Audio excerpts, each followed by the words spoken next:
Oh, man, I love the game of golf. It was a beautiful day out here today, wasn't it, baby girl?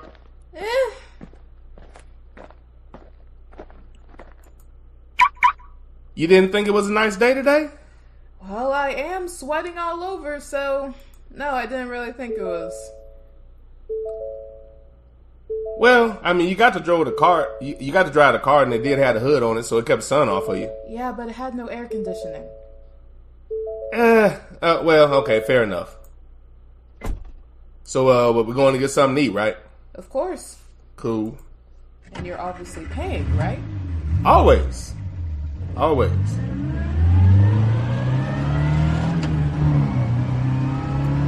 Man, golf is a fun sport. Hey, I drove the ball pretty well today, don't you think? Pretty well to the far right, yeah?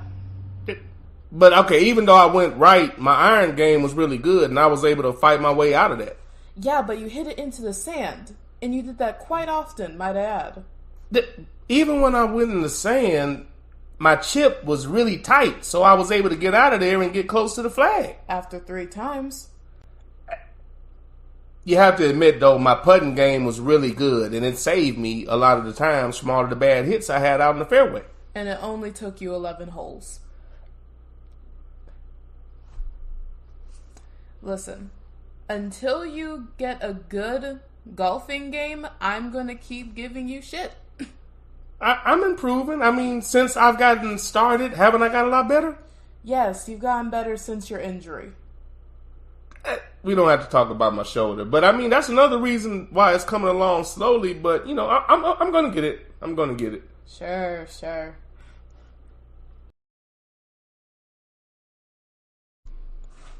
Hey, baby girl, I'm about to go hop in the shower. When I get out, we head out to the volleyball tournament, okay? Okay. Oh, can I use my the computer? Oh, yeah, of course, baby. Of course. Hey, baby girl. Yeah. Repetition breeds familiarity. Familiarity breeds comfort. Comfort breeds complacency or success. We're going for the latter rather than the former. All right, good deal. Handle business. Okay. Hey, remember you're a beast out there. Act like it. I will. All right. Let me see what he got in these emails. Spam. Overdue bills. Not surprised.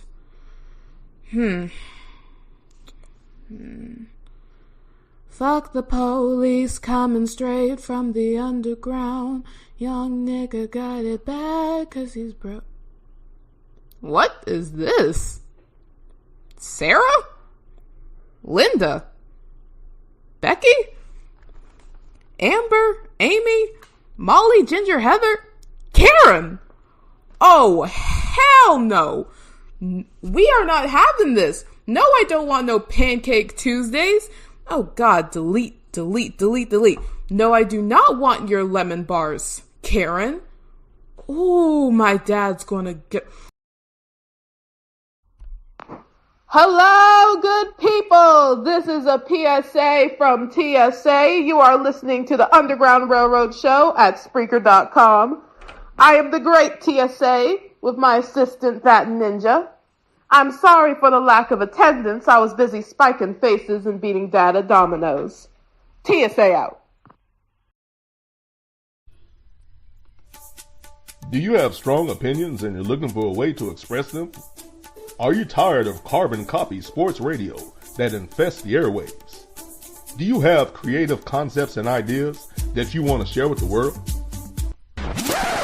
Then this is not the commercial for you. This commercial is all about Kinko's University. That's right. Kinko's University gets you prepared for the podcasting world when you don't have the chops for it. If you're one of the many people looking to get into podcasting, but you just don't have the skill, Kinko's University is the university for you. I want to do a podcast, but where do I start? And what do I talk about? Kinko's University. Don't worry. Here at Kinko's University, the first thing we teach you about is OPP. That's right.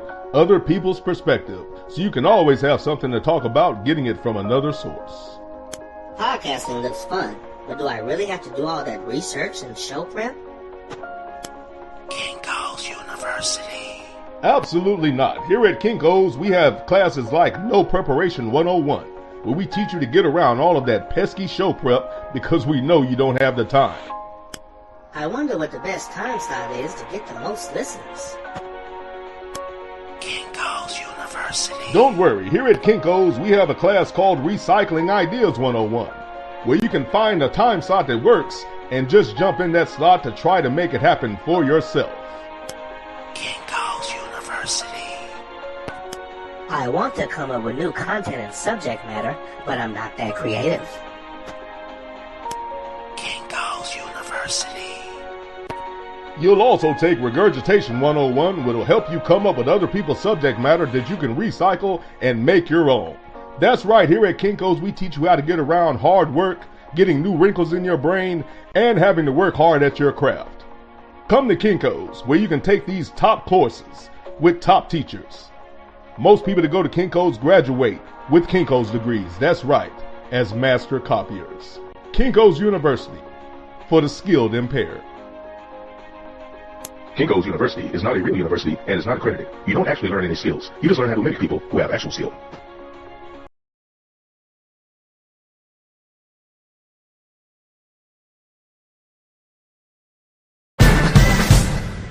Posting in the Paint with Doc Bell, Amy Blackman, Underground Railroad Show with that ninja, Militant Monday, Spreaker.com. All aboard, have your tickets ready because the train has arrived. Delayed or on time, it's time to get on board.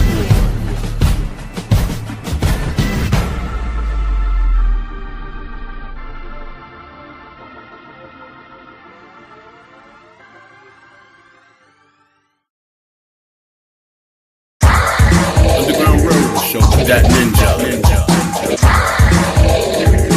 All aboard, have your tickets ready because the train has arrived. Delayed or on time, it's time to get on board.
What's going on, fam? This is the Underground Railroad Show with your boy, That Ninja. Thank y'all for coming aboard and rolling with me. I truly appreciate it. As always, on this new platform, as we're still growing accustomed, and as I'm more assured of the audio consistency, I'll get more into the production value and other things that I can do with this platform. But for now, we're going to continue with mic check. Mic check.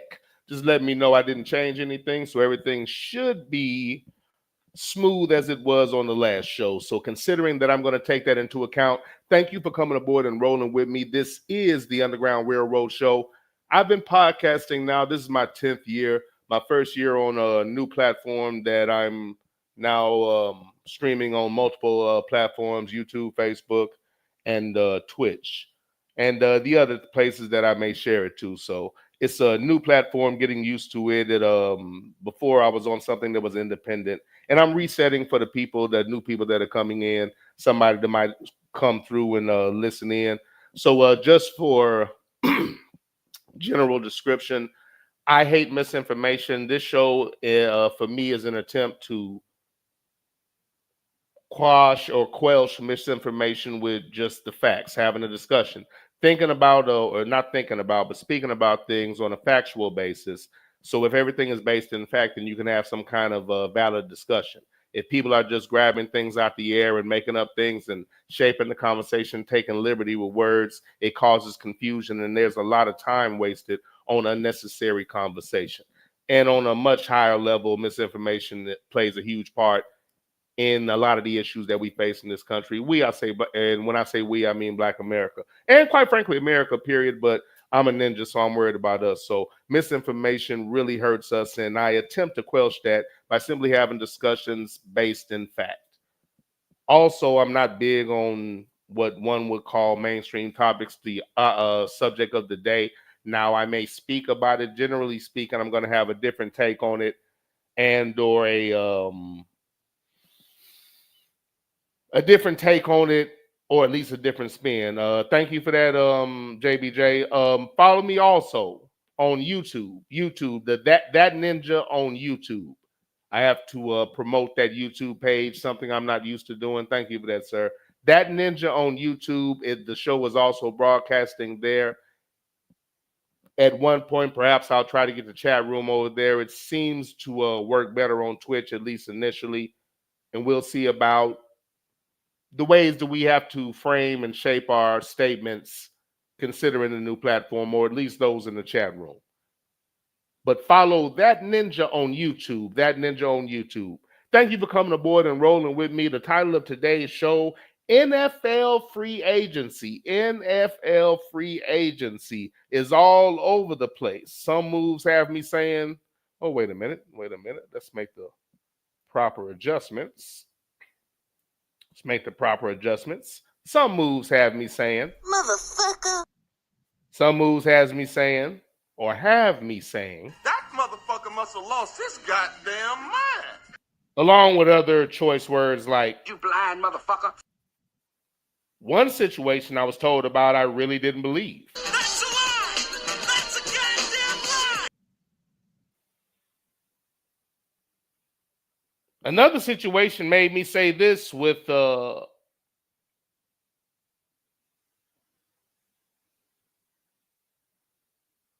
extremely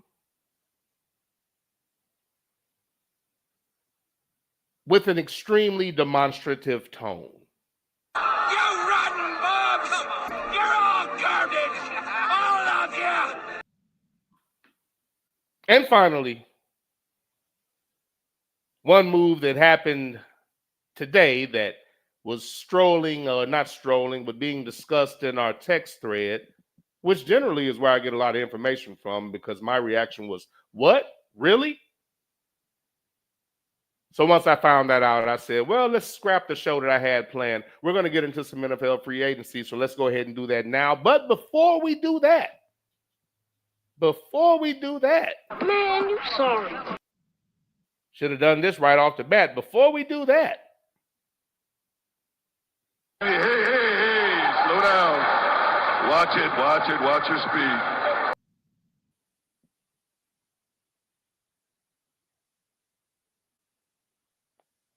Ladies and gentlemen, passengers on the train, loyal listeners, and people that are just coming through and listening up. Also, on top of the misinformation thing, I'm just laying out the way that I do the show, but just don't be taken back by the fact that the conversation is not in step or in line with the parroting and or sheet practice that you hear on a daily basis. People tend to stay with the same subject matters, but said subject matters just don't interest me. They just don't interest me at all.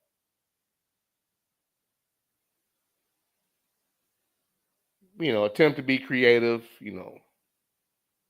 thinking for yourself, all that good-ish.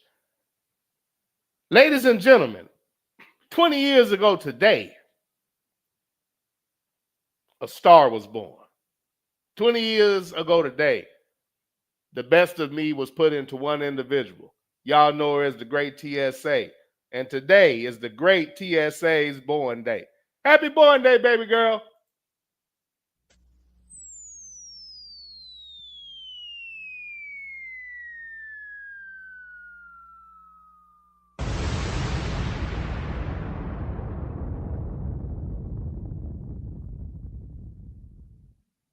The Great TSA, ladies and gentlemen, is 20 years old. Hey, slow down. Watch your speed. 20.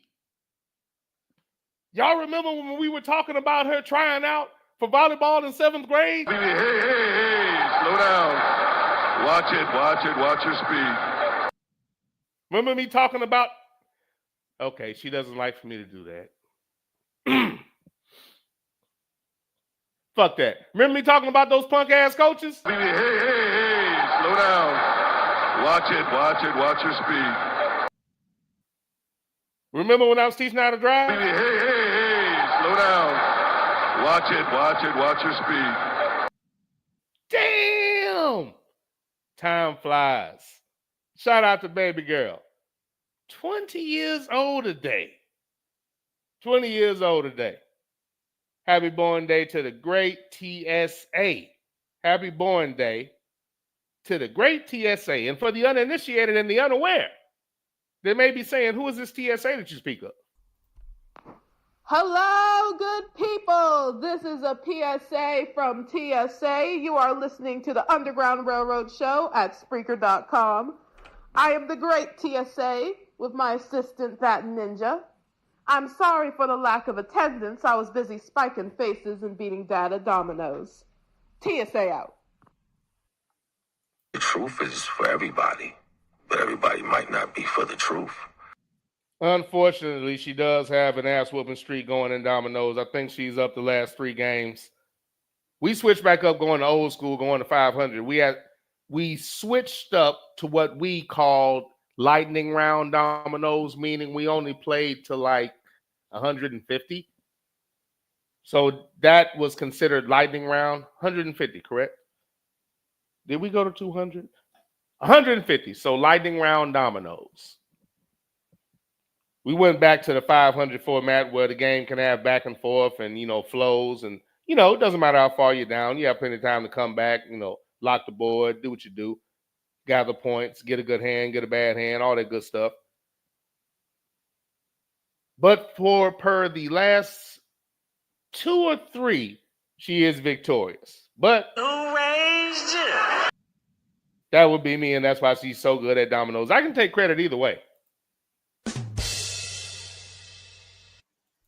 Motherfuckers is selfish as fuck. Shout out to the great baby girl. Let me give you one show moment involving her and another passenger that thinks they're humorous. And we will continue with today's show. Once again, happy born day to the great TSA. Also, a sole benefactor and contributor and creator of the bracket. Baby girl made my first bracket, put it together for me, made pictures and everything to go with it for the sides tournament. And she also hosted with me, and she's been hosting with me ever since. And this last, we only did one. I don't think we did an extra one. So the last bracket tournament we had was the first one without the great TSA. So also the best shows that I've had, the most popular shows were with TSA and the not the sides tournaments, but the tournaments that were normally around or surrounded around food. Bracket tournament is what we called it. And if I had to rank them for me and her, I can speak on both of our behalf. The worst foods tournament was our favorite. Easily. The worst foods tournament was our favorite. That one that was kind of creative. Y'all dug it. It went well. That was fun. That was probably our favorite tournament out of all of them, if we had to rank them. Just the top. So once again, shout out to the great TSA, and we're going to end this birthday tribute with a show moment involving, once again, the great TSA in one of the said bracket tournaments. Now, beans and sauce meat. I truly would. I've never had sauce meat, so really, if I okay, hold on, my bad. Be kind of. Let me fix that. You blind motherfucker. All right, sorry about that. Almost slipped my mind that wasn't at full volume. Let me correct that. All right, now. Let me give you this TSA show moment during one of these bracket tournaments that I was just speaking about. And moments like this are why these were the most famous shows and the most popular shows. And she always contributed with things like this, just giving out, I guess I should say honesty. Yeah, I mean, it's being completely honest, or what she considers to be honest. But when she's being just herself, being completely honest, and we have these organic moments. Now, beans and sauce meat. I truly would. I've never had sauce meat, so really, if I were to give an opinion on this, it'd be kind of, You would be doing it in a colonizer fashion, meaning you'd be speaking on something you know very little about. Yeah, and I'm no colonizer. I don't got that nose.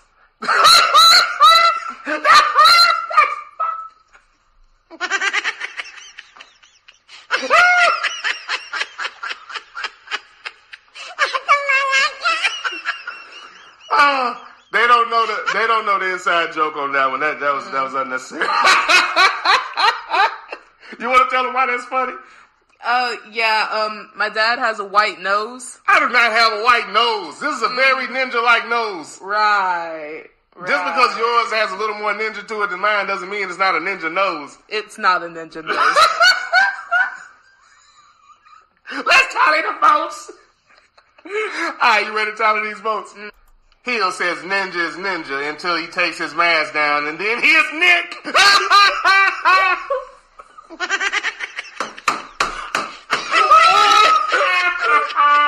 Oh my god.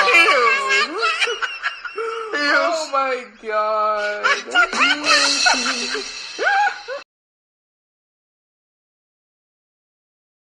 Once again, happy born day to the great TSA. Happy 20th born day, girl. Enjoy yourself. She's chilling, relaxing, all that good stuff. Oh, we're going to have we've set up some cooking dates. She wants to do some cooking together, show her a couple things and whatnot. It kind of happened when Mom was here. She was in there and I had her help me make some shrimp.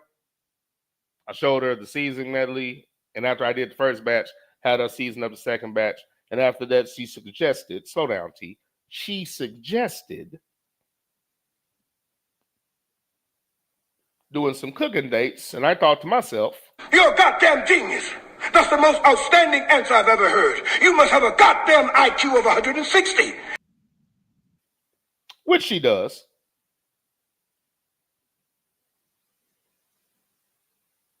All right. We're going to get into introductions and get into the crux of the show, which is NFL free agency, which is booming, which is moving, which is interesting, which is confusing, which is exciting, which is puzzling. All in concert. Once again, happy born day to the great TSA. Amen, preacher!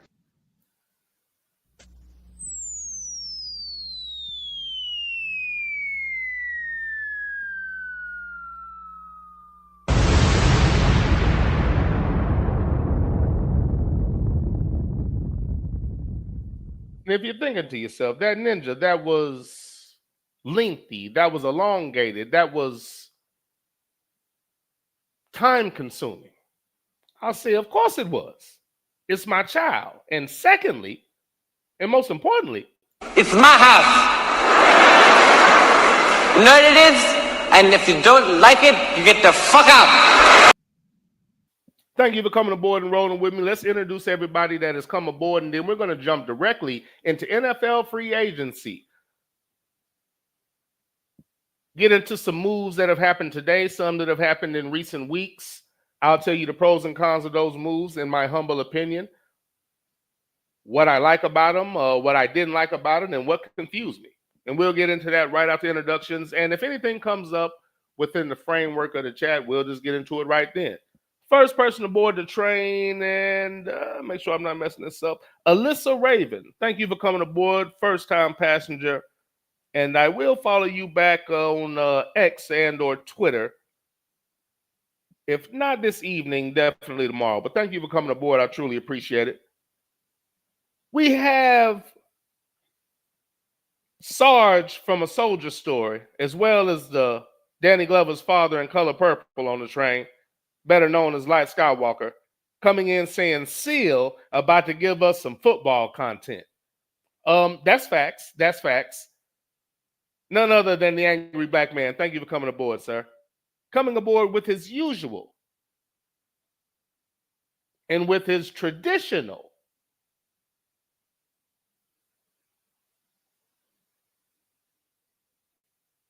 good afternoon. Motherfucker. Ninja is on before 6 p.m. Eastern. Ninja is on before 6 p.m. Eastern Standard. We have none other than my man JBJ on the train. What's going on, sir? Thank you for coming aboard, man. Hope you are enjoying the ride thus far. I was attempting to start the show before it got late. I was determined to do so.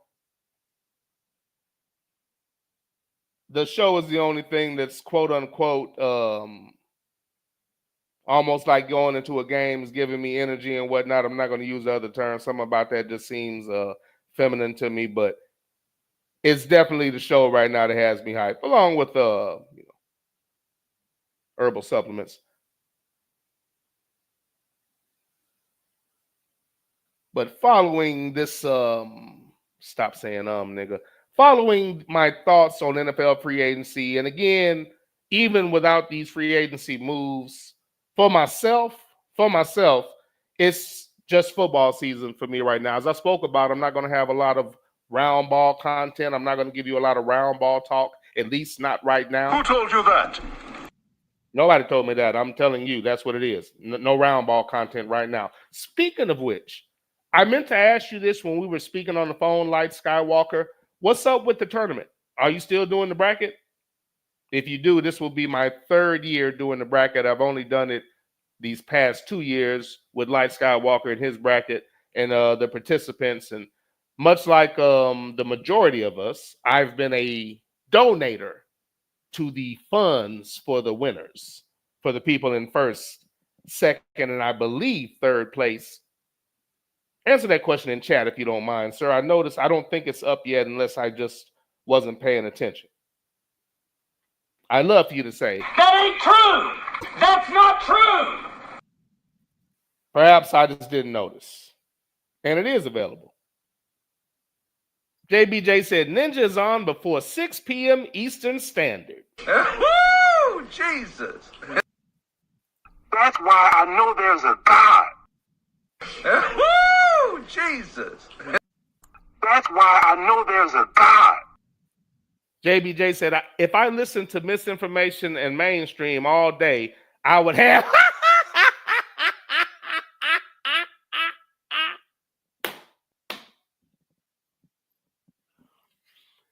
Oh, boy, you stupid. Boy, you... Oh, sorry, it's a part of the show. You funny, sir. We got my man Sluggo the motherfucking Ham on the train. What's going on, sir? Thank you for coming aboard, man. I hope you are enjoying the ride thus far. You're funny, sir. You're funny. Thank you for the cow, Sluggo. I appreciate it. Sluggo said, YouTube allowed me to go back and listen to the cows last week as I was in and out of consciousness when you read them. I figured because generally speaking, you're going to have a comment if cows are being read. And when you weren't overly active, my thought was he's either busy and or knocked out. It's all good, sir. It's all good. But again, that's the good thing about YouTube, that the replay is there. Anything over 2 hours on Twitch is not going to be there. Anything over 2 hours. So anything over 2 hours, they pretty much automatically get rid of.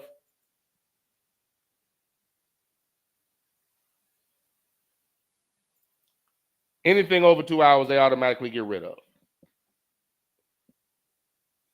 Therefore, YouTube is going to be your source for replays. Fortunately and unfortunately, but at least there is a source for replays. So I'll deal with that. I'll deal with that. And that's how I listen to the replays, Sluggo. As far as the shows, that's how I listen to the replays.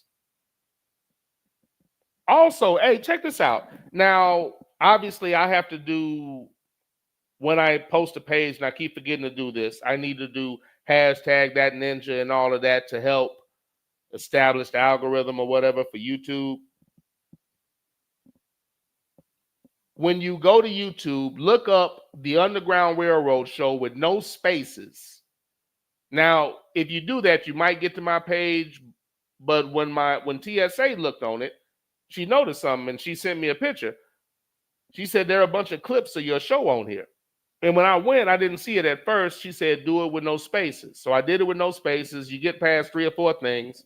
And there are clips of some of the shows that I did on SME, I believe, on Stewart Media and Entertainment. They're like 15, 10-minute clips, like a bunch of them for about 3 or 4 to 5 shows. I don't know how that happened or who did it, but, thanks for whoever did it. But they're like clips of my show on YouTube. Some of it is just the intro and just microwave spitting.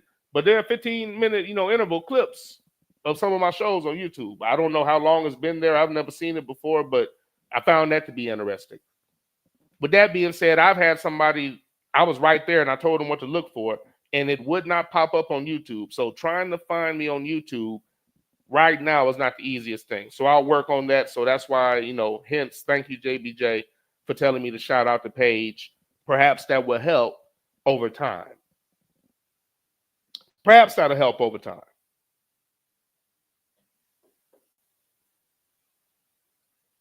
Thank you, Sluggo, saying happy birthday to the great TSA. Sluggo saying time is undefeated, sir. Thank you for that. Happy birthday, JBJ. JBJ said, if I listen to misinformation and mainstream all day, I would have bodies upon bodies upon bodies under me. I would have bodies upon bodies upon bodies under me. I would have bodies upon bodies upon bodies under me. JBJ said, baby girl will be smart.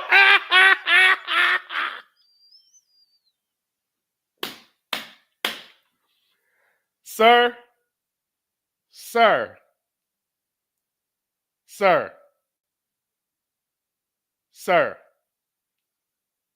That ain't true. That's not true. Who told you that? That ain't true. That's not true. Who told you that? That ain't true. That's not true. Who told you that?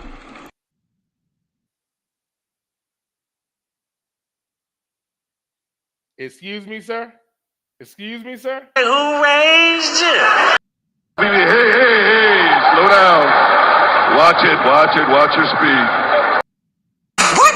Nigga, please. JBJ said baby girl will be smoking reefer with you soon. God damn! But where?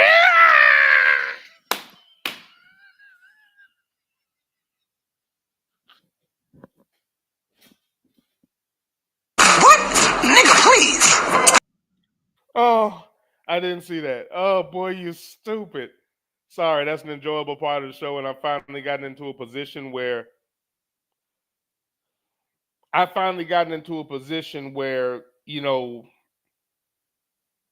it's possible. I finally gotten in a position where I can, work the production a little bit. There was a time when that was an issue, but due to enough time passing now, I've been able to do something like that. JBJ said, and this is what I was talking about. JBJ said, I saw a That Ninja show, but it looked like the podcast was mayonnaise. And that's what I'm talking about. That's what I'm talking about. That's what I mean by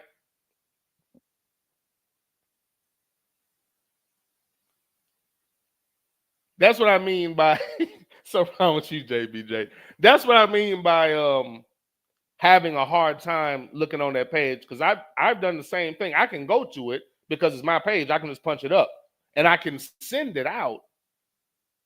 But when I was on somebody else's device and I had them punch it up, I noticed that I didn't see my show. And even when you go to those clips, I didn't post it. So you're still not going to go to me. You hear the clips. But at the moment, finding me is not the easiest thing to do. It's not the easiest thing to do.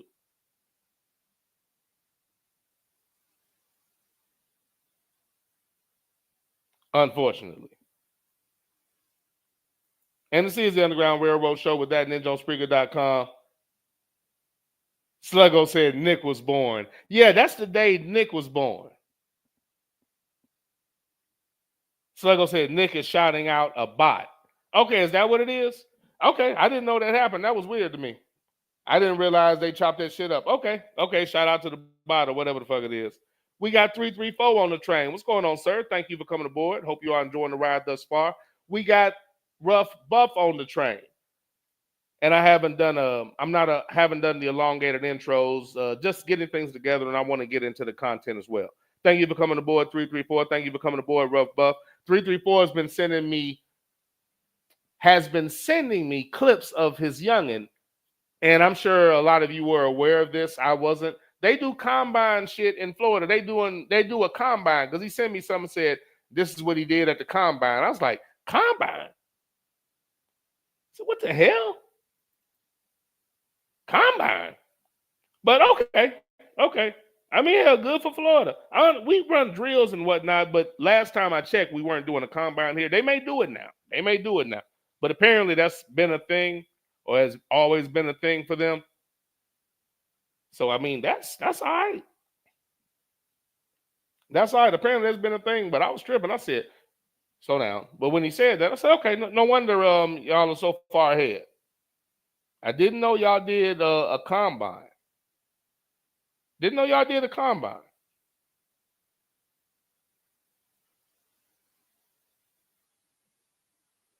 Nice though. But again, thank you for that information, sir. I appreciate it. Thank y'all for coming aboard. Of course, Rough Buff, obviously, the biggest Buffalo fan I know. JBJ completely disrespectful, saying, baby girl will be smoking reefer with you soon. Hey, slow down. Watch your speed. JBJ. Hey, who raised you? Wait a minute. Hey, slow down. Watch your speed. What? Nigga, please. God damn. Don't laugh at JBJ. JBJ said, baby girl will be passing.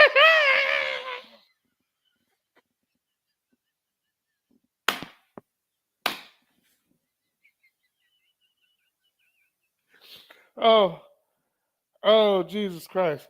Oh, boy, you stupid. Oh, boy, you stupid. Not true, sir. Who raised you? Disrespectful. Not true, sir. Not true.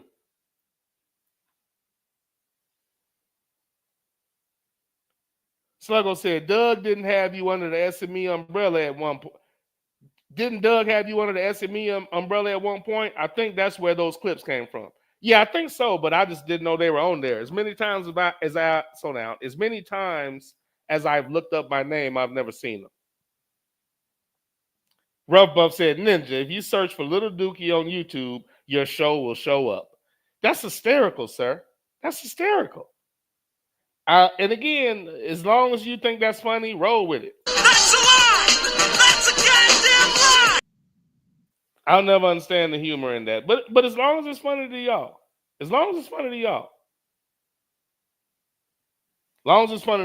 I'm good with it. We're going to get into some NFL free agency. A lot of moves that are good for some teams, questionable for others. I'll discuss these moves and what I think about said moves. And we're going to start with the Pittsburgh Steelers. Let's start there. Let's start with the first move that they made, acquiring DK Metcalf, so I can speak about my emotions about each move in the time frame that each move occurred. DK Metcalf to the Steelers, my initial reaction was one of joy. Picking up a top-tier receiver, so teams can now are unable to blanket and concentrate on Pickens. If you do, you have to pick your poison also with their second receiver that stepped up, and now their third is their second, and their second is their first. Now their number one is a 1A, 1B. Their number one is a number two and or number 1A, 1B. And your number two is now your number three is your two, your four is your three. You've improved the receiving core overall with this addition. And all of this is in my mind with the precursor that obviously, without question, Mr. Fields is going to be the quarterback for the Pittsburgh Steelers. In my humble opinion, I think he righteously earned it when he played last year. And if he didn't, obviously he earned the right to take over the reins when his time arrived. And as always with the Steelers, they do so many things right and then do something like this that is extremely confusing to me.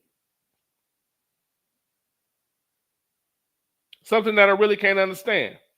The very disrespect, hey, JBJ. Say, go away, boy, you bother me. The very disrespectful JBJ said, baby girl will be passing that little ass J. You must be on something. You must be on something.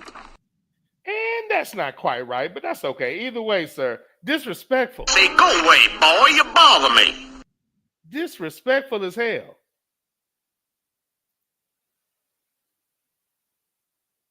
The type of things you put up with. Before I continue,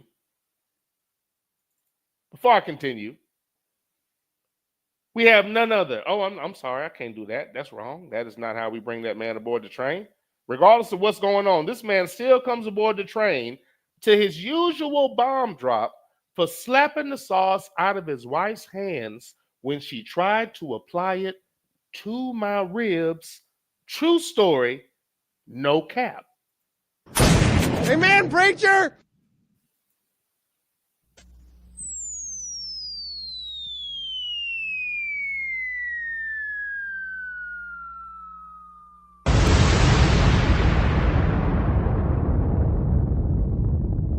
We have none other.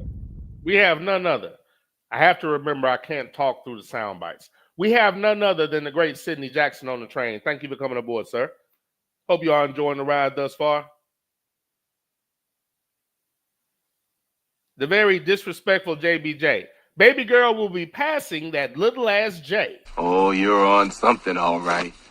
Must be some powerful shit, too.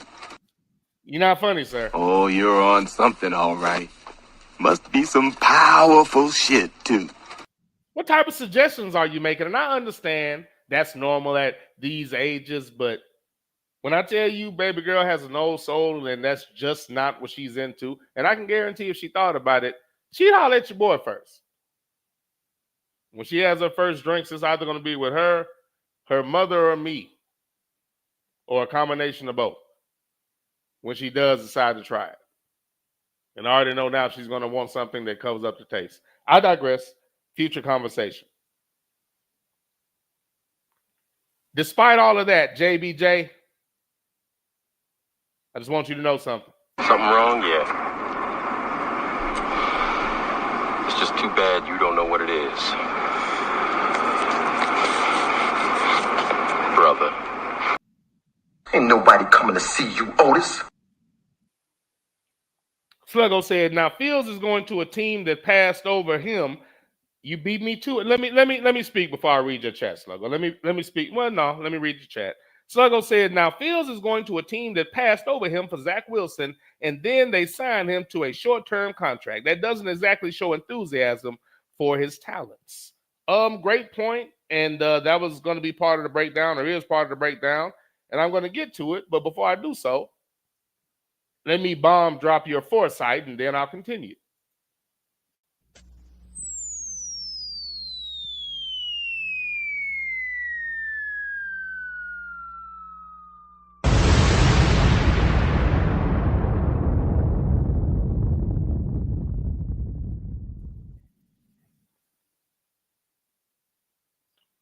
Pittsburgh Steelers picking back up where I left off, and I will get back to that great point you made, Sluggo.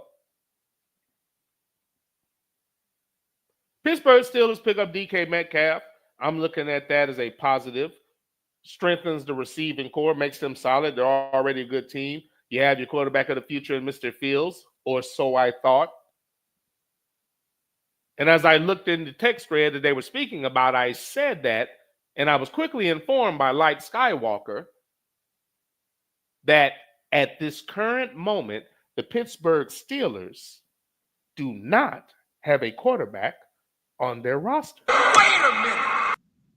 Wait a or at least not one that is viable to be a starter.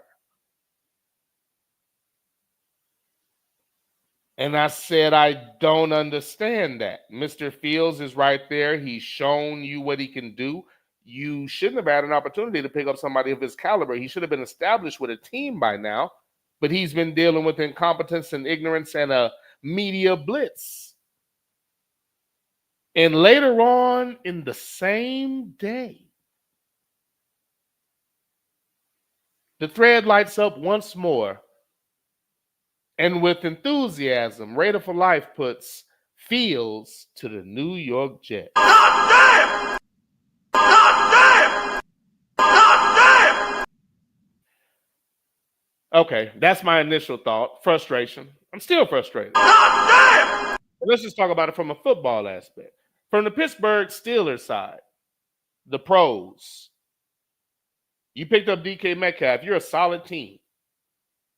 You're a solid team. As long as you don't have a turnover machine like a Will Levis, like a Cousins.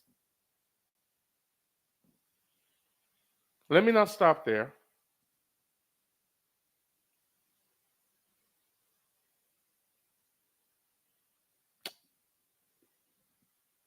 As long as you don't bring in a turnover-prone quarterback like a Levis, you can only slow down or slightly interrupt that machine that you have. But with everything that man showed you, why were you not diligent about signing Mr. Fields? Why were you trying to nickel and dime him? That's the only reason I can surmise that you allowed him to get away for a 2-year deal, I think worth $40 million, where he gets $30 million guaranteed, and we'll talk about that as well. I'm not big on you. If you notice, for those that don't know, I don't discuss money and contracts often. And if I do, there's a reason. I'll tell you what that is when I bring it up. But just saying that it's a 2-year deal, $30 million guaranteed, deal worth $40 million overall. But it's a 2-year deal. It's essentially almost still a show me something deal, which is insulting at this point. And with what he did at Pittsburgh, he shouldn't have had to barter and beg. Let me say this. I understand Mr. Fields not wanting to do anything that didn't look like there was some type of dedication to him. And if you weren't at least giving him the type of dedication he wanted, you at least had to give me enough money where you had to think twice about just screwing me over, or bringing somebody in, or being in a hurry to start whoever when the media begins with their chatter like they always do when it concerns him. I'm sure he wasn't in the mood for that shit. He's been through that enough. Incompetent organization, being sent somewhere else and doing what needs to be done, and for some reason still having to watch from the sideline, despite what his teammates think. I'm sure he was not in the mood for another bullshit 1-year piddly-ass deal where the team can be comfortable shitting on him, letting him go, or benching him if and when it suits them. I'm sure he felt like he had done enough to where that shouldn't have been his situation. And for that reason, he entertained other offers. 2 years, $40 million, $30 million guaranteed. You couldn't beat that? Come on, Pittsburgh. What? Nigga, please. On the part of Pittsburgh, you're very smart for bringing in DK Metcalf, but not locking up Justin Fields when that's all the money that he got, and he deserves much more, but that's what he picked up. That's it. And you couldn't make sure that you had that. Depending on, there are very few people they can pick up where I'm going to understand them not signing Justin Fields. There aren't many. And none of them are elderly colonizers. And if they bring any of them in, I don't understand it. Why do you have this machine ready to go and you seemingly want to give it to certain people? I don't get it. Horrible move by Pittsburgh. Stupid move.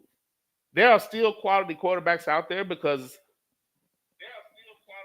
whoa, excuse me. My bad. There's still quality quarterbacks out there because there are complete quarterbacks and single threat quarterbacks, or there are ninja quarterbacks that are available that are of a starting caliber, that are undervalued and are still available when they shouldn't be. And if you're an intelligent team, you can have one of these individuals at your disposal for a criminally insane amount under market value. So you can have a quality backup to where your team just doesn't fall completely off and disappear because of the misevaluation of certain players.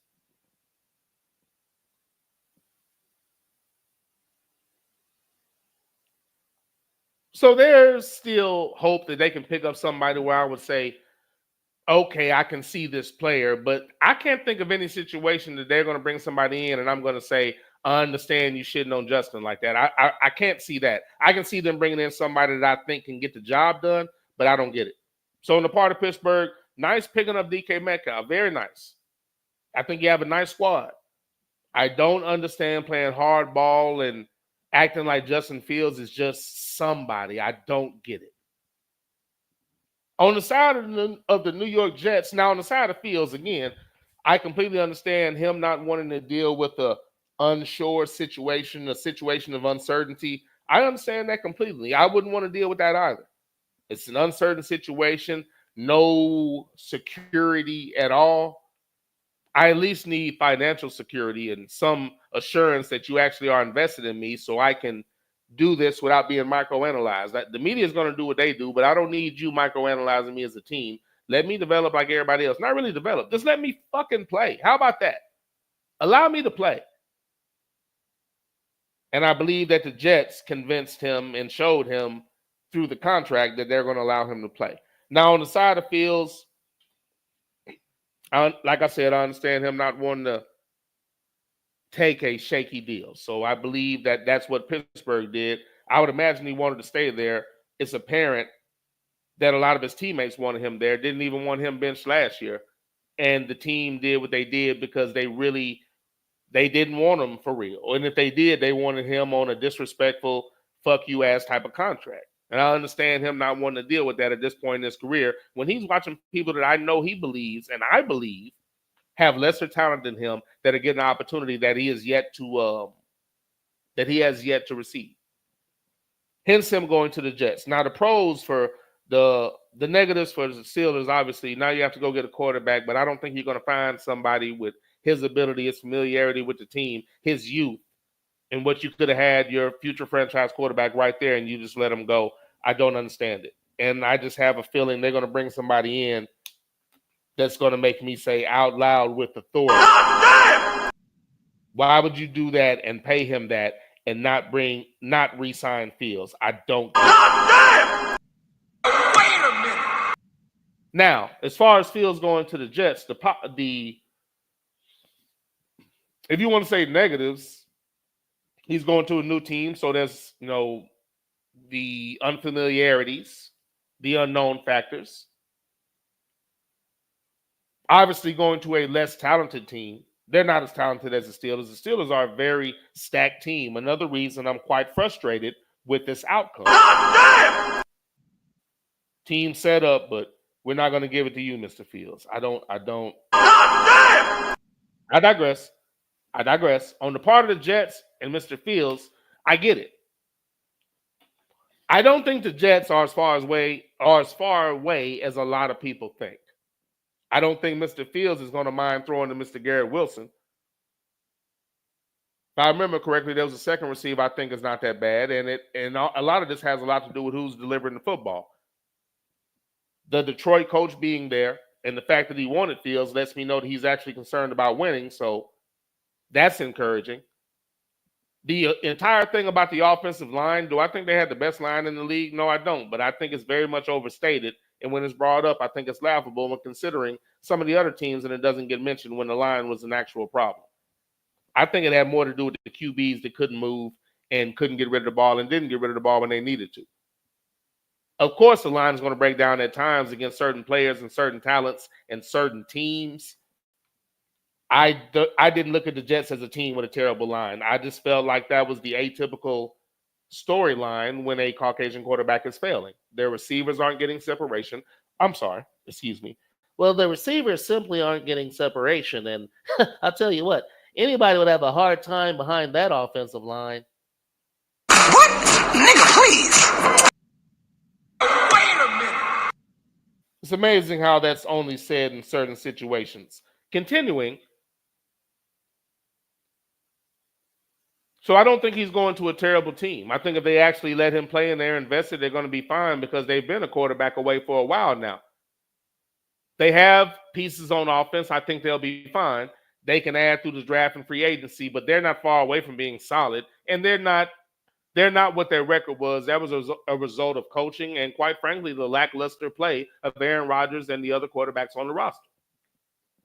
And the point that Sluggo made, the Jets are going back and correcting a mistake that they made. I was screaming from the mountaintops it the same way I'm saying it now about the New England taking the dude from North Carolina and Michael Penix was still on the board. Along with a lot of other quarterbacks, but let's just go right there. And that's just, it's being talked about so casually. And it's crazy to me. To me, McCarthy and Nix being taken before Joe Milton III is fucking crazy. You can justify Nix because of what he did, but watch how he continues to be limited in what he can do. He's going to be given every opportunity. He won't be criticized regardless of what he does, so he has that going for him. But Bo Nix being taken before Joe Milton is laughable. Most people think I'm crazy for saying that. I'm talking about football and ability. It's laughable. Milton's better than the guy in New England right fucking now. And when Mayo allowed him to play at the end of the year, man, you saw how good he looked. And at other times when he got an opportunity to play. Under Vrabel, he will not get an opportunity. Not at all. Hopefully he'll be able to be on the roster. But under Vrabel, he will not get an opportunity. And there'll be a better team for it. But I digress back to what I was saying. It was obvious Fields was the better quarterback, and they took Zach Wilson, somebody that did absolutely nothing.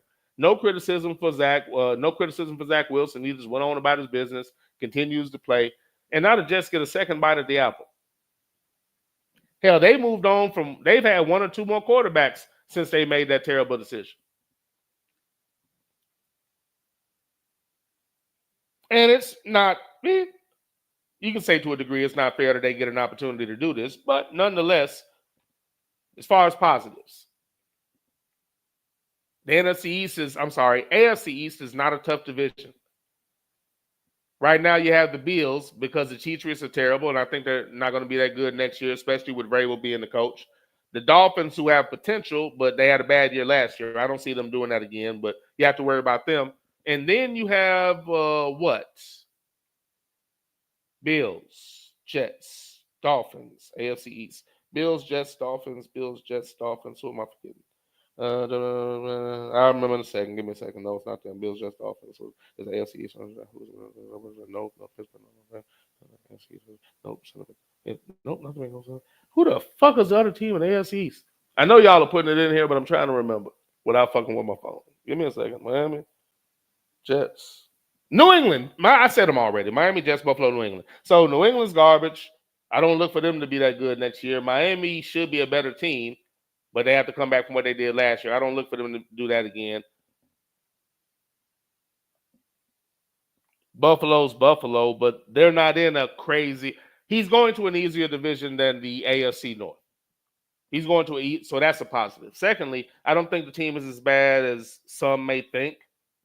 And if they're actually going to let him play, he'll be okay. So the positives are that is not a tough division. So the road is going to be easier, seemingly, to try to get to the playoffs. And I just don't think they're that far away. No team necessarily dominates. Buffalo's winning that division because everybody else is making horrible decisions. Miami just had a bad year, but everybody else in that division continues to make bad decisions, like New England with the Mac Jones character. Now they got this guy from North Carolina. They hired a bad coach after screwing over Mayo. They're just not making good decisions.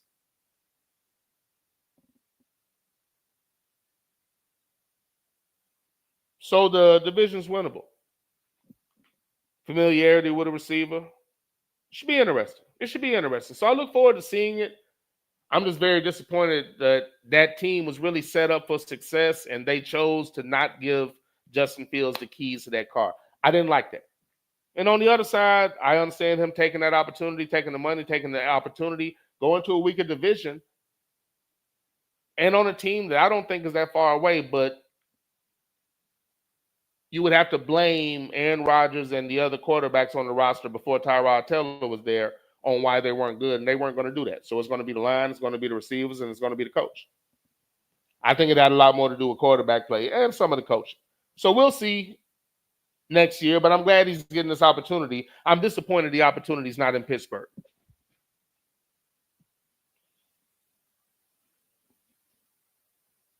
Let me go ahead and jump to the chat room so I can stay current. Then I'm going to go to the next move. The next move that caught my eye or that I felt was the most important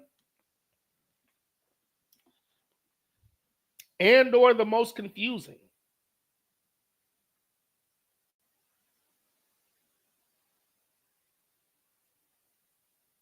Sidney Jackson said Kenny Pickett. Kenny Pickett. The Steelers drafted Kenny Pickett, and there were just multiple drafts where the Steelers kept passing on so many viable, complete quarterbacks and picking up players like Kenny Pickett, who never get criticized. They just fail quietly. Go to another team with a guy that's been to a Super Bowl, and then the media says he should take that ninja's job. Must be nice. Weighty scorecard. Okay, I think that's one of those motherfuckers pushing something, right? Okay. Sluggo said, like a Josh Allen when he attempts to carry a team, hashtag turnover prone. Facts. He turns the ball over every time he attempts to carry a team. They do their best work when they run the ball and they have balance, but when it comes time for the playoffs and the highlight reel, they always try to make them look good, and that's why they lose. And then the fucked up suntan lotion using as media gives him an MVP because they like him on a personal level and they don't feel it's fair that Lamar is so much better.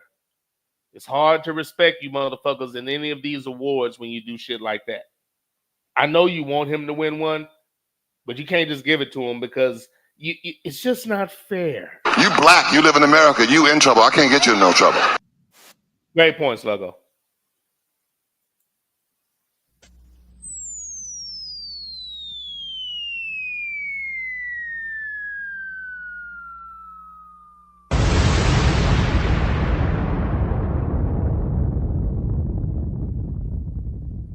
Sorry, should have muted the microphone when I took that swig. JBJ said, Mr. Fields said, fuck the Steelers. Y'all benched me for high knees, and when he struggled, you designated me as a runner only.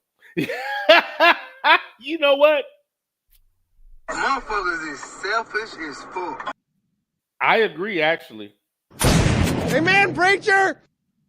Now, I know Light Skywalker's not going to agree with this, but when Fields was getting down and not taking those hits when they brought him in just to run on obvious rundowns to get hit, when he was getting down and protecting himself, I was saying one thing to myself. Amen, preacher!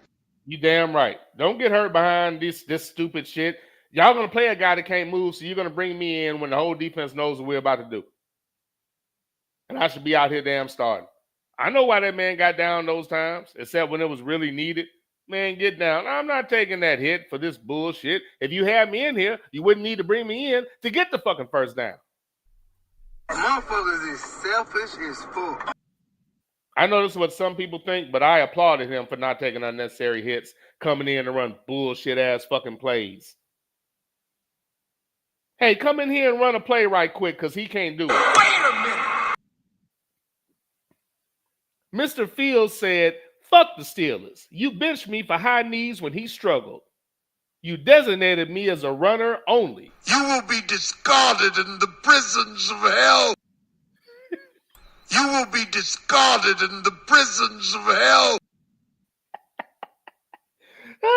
You will be discarded in the prisons of hell. Sidney Jackson said either Mike Tomlin has no say-so in his quarterback or he has that James Franklin disease. Once again, man, y'all are killing it. James Franklin disease. Amen, preacher!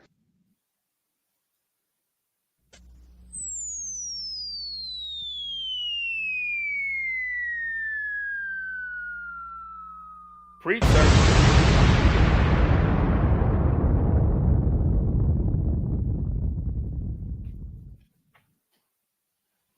I keep forgetting I can't talk while these damn sound bites are playing, but preach, sir, preach. I agree. It's just disappointing and confusing because what else does that man have to do? What else does that man have to do?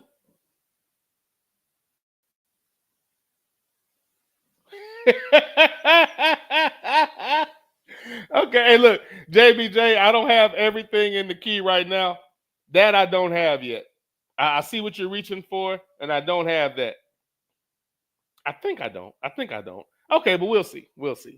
I'm not sure. But Sidney Jackson, I agree.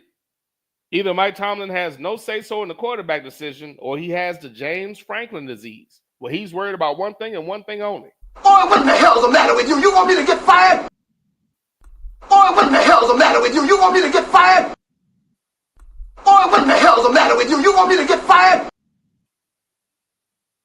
Sluggo said, I vaguely saw something that said the Falcons aren't going to field any trade offers for that bum Cousins. So teams are willing to bail you out on that atrocious contract, and you're passing on that? Yet you cut one of your most productive players on defense. Somebody is going to get fired, and I don't give two fucks about it. Shaking my damn head. Again, this is one of those situations where preach, sir, preach. You're right. It's fact. Hey, Atlanta Falcons. Wake up! Wake up! Wake up! This is one of those situations where whoever picked up Cousins is so hell-bent on justifying that pick, they're willing to destroy the entire team and Raheem Morris along with it, the same way they ran themselves out of the playoffs last year, because nothing was more important than making sure that that guy was on the field so I can say that I was right. I don't know who it is doing that, whoever made that decision, but you're really hurting the team. Sick help! Sick help! I'll have the same reaction to that I always do. Hang in there, Whites. Hang in there, Whites.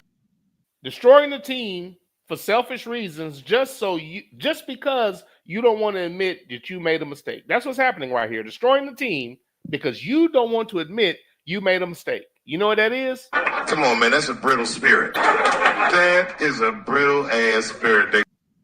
Come on, man. That's a brittle spirit. That is a brittle ass spirit. A very brittle spirit.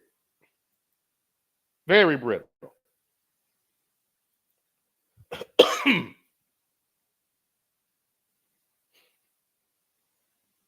JBJ said, is Maurice a Jets fan now? Flip-flopping and shit. Hey, what? You think I'm not going to root for the Jets when Fields is going to be the starter? Y'all going to be on me too. Oh, you rooting for the Jets now, nigga? That's what y'all going to say. I mean, somebody finally letting this man play. Somebody finally letting this man play. Finally. Didn't know if it was ever going to fucking happen.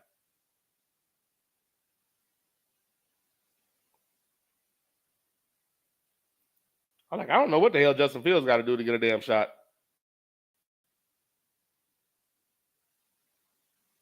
Rough Buff said, Ninja, stop smoking that Reggie. Your memory going bad. I'm not sure what you're referring to, sir, but I'm going to agree to disagree with you on that one. But I hear you, sir. I hear you.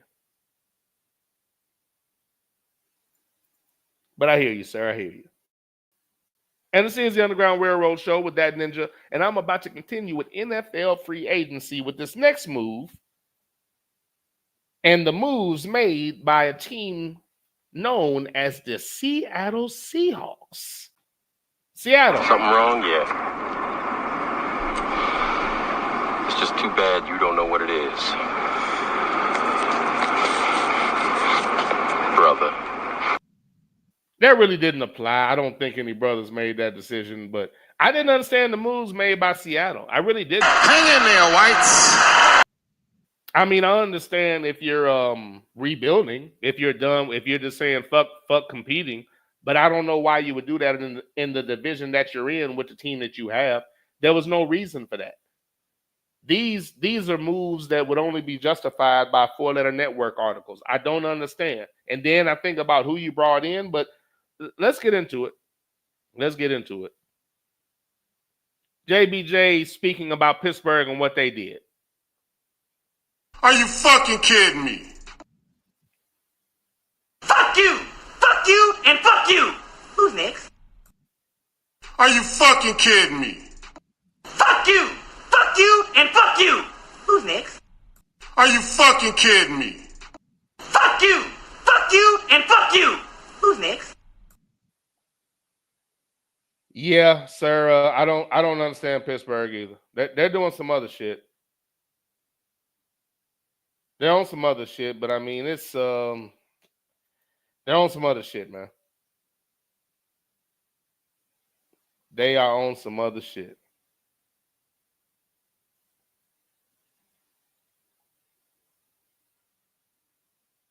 I don't understand. It's very disappointing. Very disappointing. Very disappointing. You really didn't have to change anything. I just don't. It just wasn't. You didn't have to change anything. Y'all were good. There was no need to change anything. It was just okay. I don't know. It's just disappointing. I mean, the same thing keeps happening. It's like I said before. I have this love-hate relationship with football. I love the sport. I hate the things around the sport. It hasn't disgusted me to the point of round ball. Light Skywalker would argue that I'm just a fanatic and I won't allow it to. But you have to understand, I was fanatical about round ball as well, but it became so bad that I just couldn't view it again. I don't want to get into that right now, but things that are happening right now substantiate what I saw coming, and it continues, and it's so normalized now that it's just accepted. And I'm back here looking at it like Bizarro World, but it's normal now. So, I mean, it is what it is. But I will, and I do have to give credit to Light Skywalker for this.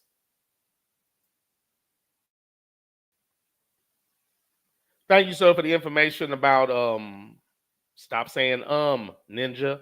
Thank you for the information and helping me with the folder situation and whatnot. That has proved to be invaluable, sir. Thank you for that.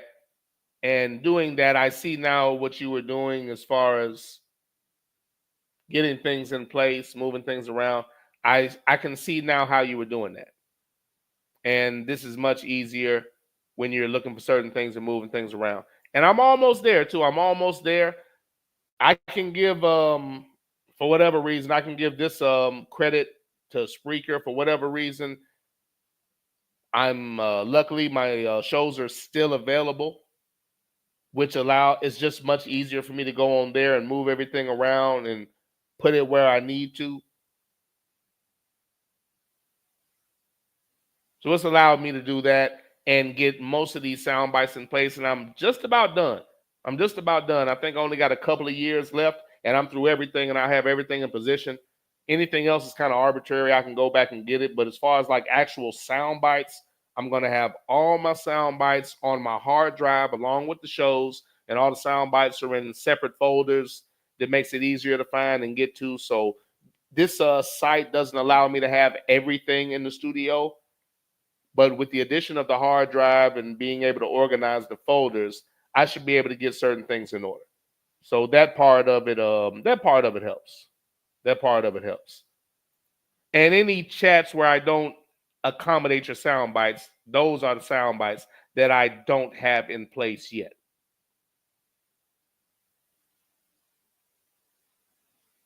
KBJ said, I saw talks of New England trying to trade Mr. Milton with his stock on the rise after the season finale.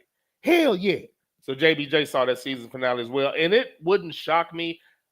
As soon as I found out Mike Vrabel was the coach, I said, well, I don't think there's any chance that Joe Milton III will get a real opportunity now. You're right. It's fact. Not with Mike Vrabel at coach. He has a certain mentality. Hang in there, Whites. Hiring Mike Vrabel and only giving Mayo 1 year, New England. You've been had. You've been took. You've been hoodwinked. Bamboozled. Led astray. Run amok. Just don't understand that move. Don't think it's smart. Don't think it's intelligent. Don't think it's a good football move. And on top of that, if you go back and look at Mr. Mike Vrabel, he did not have a good tenure at Tennessee. He got good coverage. Every coach that shits on a black quarterback, regardless of their record and their tenure, gets great coverage. I'll give you evidence of such. Fuck a nigga Rivera. Hey, Cam Newton, get out of here, Haskins. Because he placated and talked shit about both of these quarterbacks, no matter what he does, he's golden. He's always the next hot thing. He's always going to be on TV talking. Another guy, Urban Meyer, shitted on Cam Newton when there was nothing to do with praise him with what he did in college. So the Fuller Network brought him on to shit all over Cam Newton, and he was more than happy to do so and try to curb or hamper his opportunities in the NFL. And he only jumped into the league and broke the rookie passing record, and then came and broke that in his second year. And the entire time he was doing that, the narrative of the media was Cam Newton needs to learn how to throw the football. So he broke the rookie passing record, but he can't throw. So what you're actually saying is he's the best quarterback I've ever seen. I don't think he can throw, yet and still he just broke the rookie passing record. Something has to give in that situation, but you actually have to pay attention. I saw people repeat that. I said, you do know he broke the rookie passing record, right? And then he came back and threw for 4,000 yards again. So tell me how that translates to the media saying he can't throw. And I never got an intelligent answer. Every now and again, people are like, for real? And they might look it up, but most people just do that atypical sheep thing where they're like, oh, you just a ninja, and they throw their hand and then go turn on TV so daddy can tell them how to think. But this is the type of thing the media does all the time. Again, breaks the rookie passing record, but the narrative is he can't throw.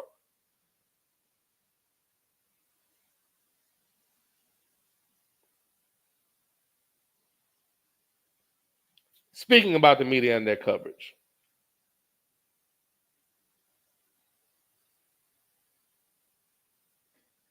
Don't get it. Don't get it. Not shocked. I just don't get it. Not shocked at all. Just don't get it. Oh, and continuing, when JBJ was saying Mr. Milton stock rising after that season finale, he ended that with saying, hell yeah. And he followed that up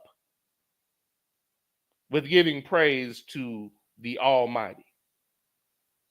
Now, again, I'm just using the verbiage that most of y'all will use. But he followed that up with giving praise to the quote unquote Almighty.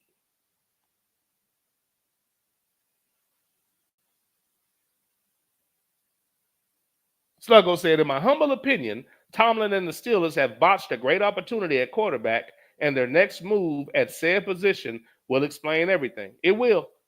And I guess for me, I'm just not sure. I don't see a lot of moves that they could make where I'll say, I understand. I don't think they can make a move that will cause me to say, I understand. I think they may be able to make a move where I can say, this may work, but they probably won't be able to do anything where I'm going to say, I get it now. They're not going to be able to do that. It's just disheartening. That's all. Looking at the mediocrity that gets to play over and over again, to crickets failing, not doing anything even close to what a Fields has shown. And he has to turn backflips and shit gold bricks to get the same opportunity that Sam Darnold gets. Sam Darnold played for 3 teams. Ample playing time for each team, not the shit the Fields went through. Being put in situations where all he had to do was execute and he couldn't do it. Caught fire for 1 year in his 4th opportunity and cashed out. Yet and still, Fields is still dealing with ninja show us something contracts. Shit's incredible. JBJ following that up was saying, God is good. God is good. If Mr. Milton gets a real opportunity, God is good. God is good. I agree. Sluggo saying Seattle is throwing in the towel. I believe that I agree with that as well. It doesn't appear that Seattle is overly concerned about winning right now. You trade away your best receiver. As soon as I saw the DK Metcalf trade to the Steelers, and let me clarify on that, I didn't. For the Steelers, great pickup, intelligent pickup, great pickup, awesome pickup. For Seattle, what the fuck is wrong with you? You just traded away your best receiver and one of the top receivers in the league. Why would you do that? And then they turned around, and we're going to get there in a minute. I don't want to jump the gun on that, but Seattle, and then they turned around and traded away Geno Smith, which we will get to shortly. You traded away two of your best players on offense. I don't understand that. Again, let's blow the team up, but we're going to continue to let these average players come in over and over again, continue to be average, and nothing changes. But there's all of this panic. Again, Seattle and Pittsburgh made four-letter network moves. Not re-signing Fields, that's a move that the four-letter network will love because that coincides with the bullshit articles they write.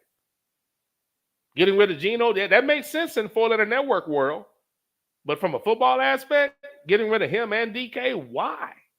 Why would you get rid of productive players? Why would you get rid of Geno to bring in a Sam Darnold and pay him that amount of money? That is fucking crazy. And he got paid more than Fields, and I'm not a money guy, but how? Off of 1 year of fucking work? All those years of failure, 1 year of production, here's some bread. No matter what Fields does, you need to show us something. Get the fuck out of here. I digress. It's just, okay.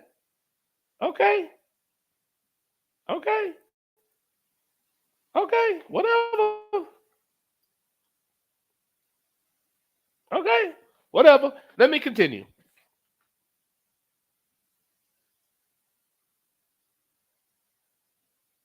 Geno Smith.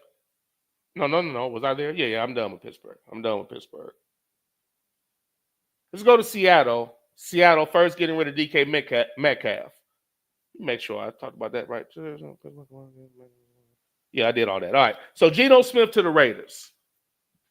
Seattle had already got rid of DK Metcalf. Don't understand that. Didn't re-sign another receiver, Golden Tate. Not Golden Tate, but the other receiver that's been there for like 8 or 10 years. Forgive me for forgetting his name right now. Receding hairline. But, productive receiver still going to continue to play football in the league. Get rid of DK Metcalf. Now you've gotten rid of Geno Smith. So let's talk about that first. Now, for Seattle, again, I don't understand. You're quitting. You're rebuilding. You're making yourself a lesser team. Now, you will get better coverage. You don't have a ninja quarterback anymore. The coverage will be fucking beautiful. All you will see is people talking about what a great move it was. Quarterback of the future. They got a steal. They got a deal. I would have gotten rid of Geno years ago. That's all you're going to hear. No matter what the hell happens to Seattle this year, whether they're successful or not, I guarantee you won't get the microanalyzation you got the entire time was Geno was there. That I can guarantee.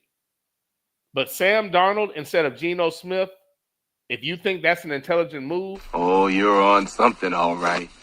Must be some powerful shit, too. You must be main veining. Oh, you're on something, all right. Must be some powerful shit, too. Sam Darnold instead of Geno Smith. Are you fucking kidding me? Are you fucking kidding me? Okay, that's fine. All right, so for the Raiders, great move. You have a quality quarterback. You have one of the most accurate quarterbacks in the league. As a matter of fact, the most accurate quarterback in the league the last 2 or 3 years. Depending on your players, depending on the line, what type of offense you run, depending on what they're going to do. I mean, we'll see.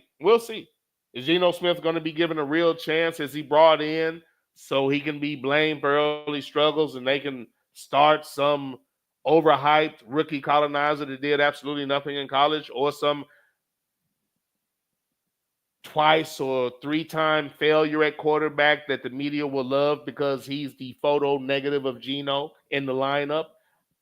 Time will tell. But being given a true opportunity, the Raiders have the best quarterback that they've had in years.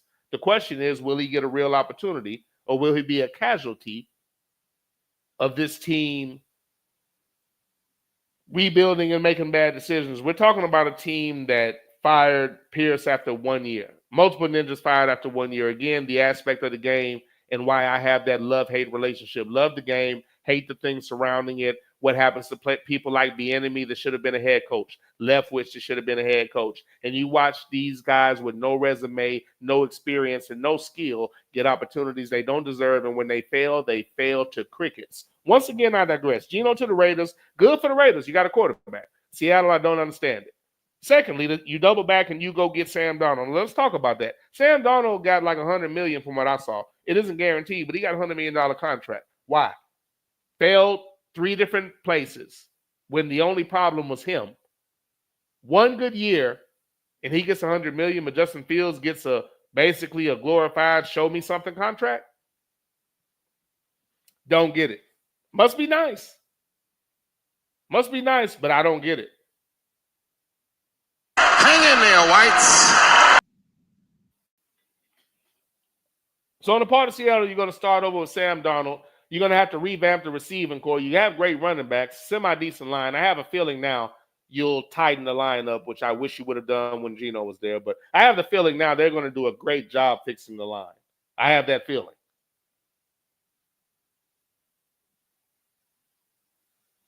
They have to rebuild a receiving core. And they have some holes to plug in on defense, although the defense played much better last year. They played much better.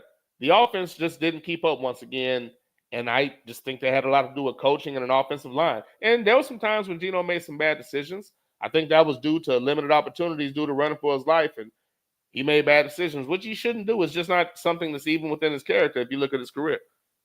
And that killed them, along with having to play the officials. And when you're doing that, you definitely can't make mistakes. And in my opinion, that happened with them multiple times. When playing teams with lesser quarterbacks that weren't melanated, this happens all the time in the NFL. I'm a football nut. I watch every play. I don't look at the phone, walk off, go back, turn the red zone, and pretend like I watched the game. I'm sitting there watching every play. This happens. But again, dumb move for Seattle in my humble opinion. Great move for the Raiders. I don't know what type of team they're going to be. I'm not a fan of a lot of the moves that they made. This one I can't complain about. On the part of Seattle, interesting. But out of all the free agents available, Sam Darnold.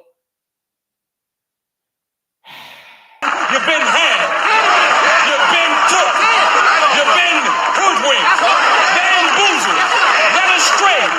Run amok.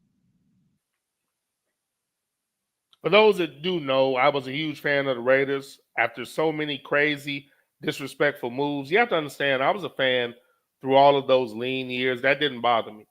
But when they started making these moves that screamed out, hang in there, Whites. I could no longer take it. I buried my Raider fandom, exhumed it, buried it again, set it on fire, covered it with lime, and I walked away and I didn't look back like the great TSA when she walked back to her dorm when we dropped her off at college. And again, outside of Geno Smith, they've done absolutely nothing to make me feel bad about my decision. Most of the moves they've made, I had the same reaction. Are you fucking kidding me? Same reaction. JBJ said, it's okay to say, sir. A-E-I-O-U. Use your vowels. English, motherfucker, do you speak it? What the fuck is wrong with you? You're on that bullshit today. I swear. Technically, you're right, JBJ, but if you repeat it, it sounds terrible, especially on the replay. And there are always phrases that I seem to pick up and repeat. I try to keep from doing that. I try to prevent that, hence the reason for me always listening to the replay. Secondly, you attempt to not, say and huh and all that. It just sounds really bad. It sounds bad on radio, especially when you check out the replay. It just sounds bad. So I attempt not to do so, but I understand where you're coming from, sir. But I will be sure to use my vowels. A-E-I-O-U. Use your vowels. English, motherfucker, do you speak it? What the fuck is wrong with you? You're on that bullshit today. I swear. Sidney Jackson said, my little brother is throwing away his Seattle fandom because of the bullshit they've done this offseason. I know he's looking at it saying the same thing that I'm saying. Are you fucking kidding me? And young man, I agree with your decision. You're right. It's fact. Nobody coming there to see Sam Darnold. Ain't nobody coming to see you, Otis. Sir, Sidney Jackson, tell your little brother. You're a goddamn genius. That's the most outstanding answer I've ever heard. You must have a goddamn IQ of 160. Amen, preacher. JBJ said, Tyler Lockett, sir, but he was expected to be a cap casualty anyway. You're right. Tyler Lockett, I did hear all year that he was going to be gone and probably a casualty. I did hear that. So Tyler Lockett, DK Metcalf, Geno Smith, gone. Enter Sam fucking Darnold. You gonna get us in trouble. Okay. You black, you live in America, you in trouble. I can't get you in no trouble. You black, you live in America, you in trouble. I can't get you in no trouble. Sam Darnold. I heard that shit.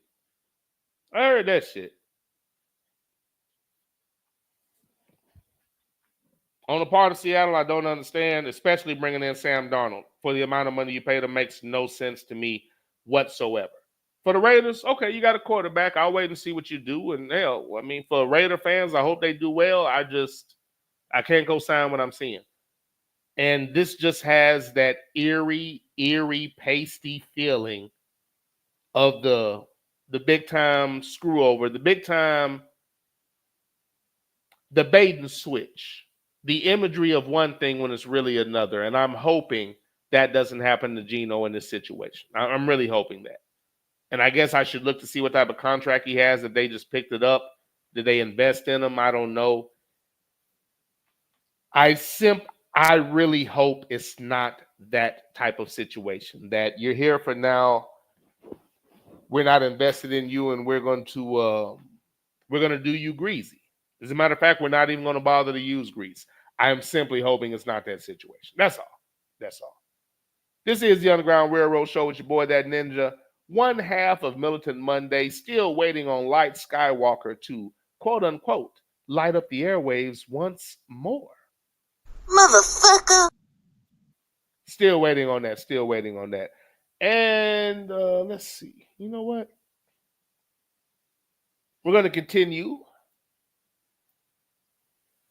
But before we do so, I'm going to get into Laramie Tunsil going to the Commanders, and I'm getting into the most shocking moves first, the moves where I'm saying I don't understand what the team. So for Pittsburgh, I don't understand why you would let Fields go. I don't understand why Seattle will let Metcalf go. I don't understand why Seattle will let Geno Smith go. I don't understand why they would sign Darnold, and I really don't understand why the Texans would let go of their solid left tackle that's keeping C.J. Stroud clean, Mr. Laramie Tunsil. So I'll speak about that and how I feel about both teams and the move and how it fits for both of them. Obviously, incredible move for Washington, but very confusing. Very confusing for Houston. I don't know what they could have given them.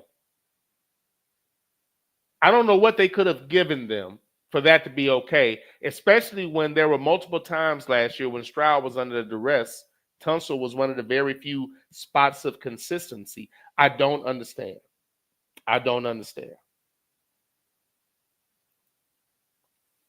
You have a new coordinator coming in, and that's fine as well, but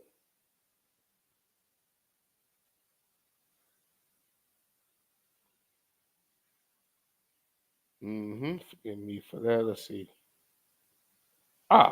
Okay. I'll tell you what, let's play this classic call, and right on the other side, we're going to continue starting with Laramie Tunsil to the Commanders. Then we're going to speak about Mr. Devontae Adams going to the Rams and somebody that could have won the defensive MVP of the Super Bowl, in my opinion, or was the defensive MVP, and had an argument probably right behind Mr. Jalen Hurts. I spoke about his impact in the game, and we'll talk about him and where he's going right after a classic phone call to the Underground Railroad Show from a classic listener. And one of the classic shows that I enjoy. Speaking of which, and there are a few things that I need to do for preparation for this, but I've done this every year. So the 10th annual show on religion is upcoming the day after Easter, as it has been tradition for the last, I want to say 3 years, maybe 4. I had a calling. I felt compelled and had a calling to do the annual show on religion the day after Easter, and I've been doing it for the last 3 years. I will continue so this year unless the things I'm trying to line up don't allow that, and I feel it necessary, and the higher power deems it necessary for me to reschedule. But I continue, and I hope and plan to continue to do this show the day after Easter. Obviously, I need to cut that ringer off. Let me do that. And I apologize. All right, now let's continue. And we're right here. Okay, let us continue. So back to where I was at, free agency. Oh, okay, here we go. All right, so let me give you this classic call. Then we're going to get directly into these other moves. I have some other football aspects, some football things I want to talk about, end of the year reviews for some college and pro teams. I have some subject matter given to me by the Angry Black Man, a.k.a. ABM, a.k.a. Light Skywalker, a.k.a. Gregory Abbott, a.k.a. Sarge from A Soldier Story, a.k.a. Danny Glover's father in The Color Purple. I hear she got that nasty woman disease. And none of her kids got the same daddy. Oh, sure, gave the kids got the same daddy. I can vouch for that. You can vouch for nothing. Why don't you tell that nappy-headed thing to fix me a glass of water?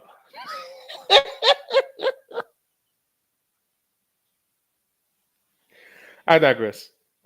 Classic call, and on the other side, we'll continue with NFL free agency. This is the Underground Railroad Show with that ninja on Spreaker.com. 4th annual show on religion. Caller, what's your name, where you calling from, and what do you want to talk about? Well, I can't give you my name, but I want to sing a hymnal to go to the show. So, if you could just back me up, could you just give me the tune of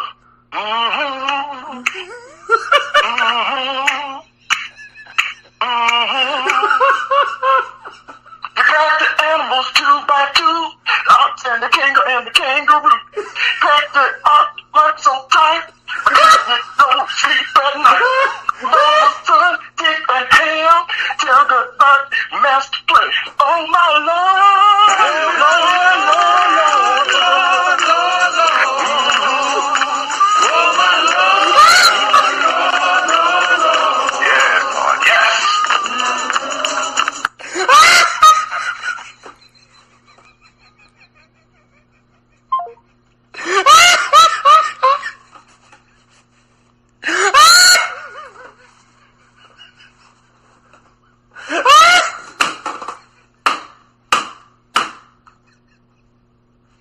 Why do you know the words of that song? Oh my Lord, Lord, Lord, Lord. Oh my Lord, Lord,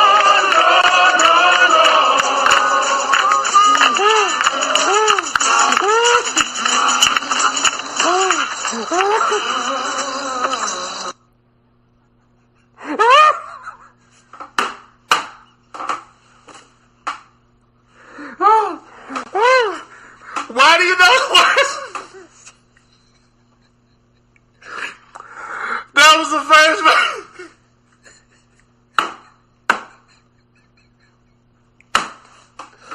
Oh, my head hurt. Oh, shit. Oh, son. Oh, shit. Why do you know the words of that song? Oh, shit. My head hurt. Hold on. I'm sorry. God damn. Oh, why do you know the words of that song? Those were the actual words. Oh, I'm sorry. God damn. Let me get my composure. Oh, fuck. This is the Underground Railroad Show.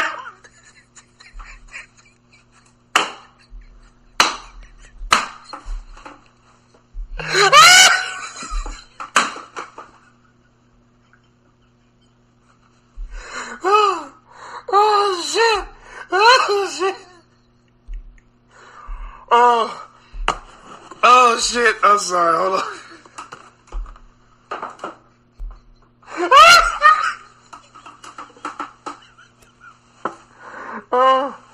Oh, my chest. God dang it. Oh, fuck. Oh, my stomach hurt. Why do you know the words of that song?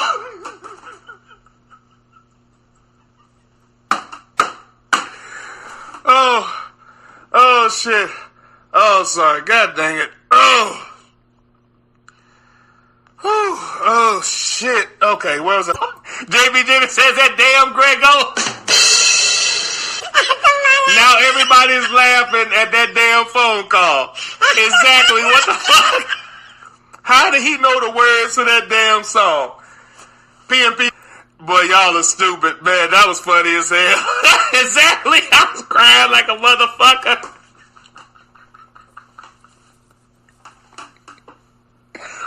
Dude, oh Lord. To know the words for that song, JB Jennings says Grego got to get an award for that one. Amen, preacher! ABM said Call of the Year favorite. Amen, preacher! Sidney Jackson said the back of my neck hurting. Bama Boy said my eyes. G-Money said Ghost is stupid. Sluggo said, damn, I missed that. That ninja has come unglued.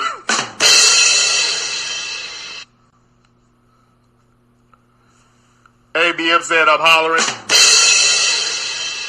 The Ghost said, laughing my ass off. Who was that? Yeah, right. Motherfucker. Oh, shit, Bama Boy said, I can't see. G-Money said, my stomach.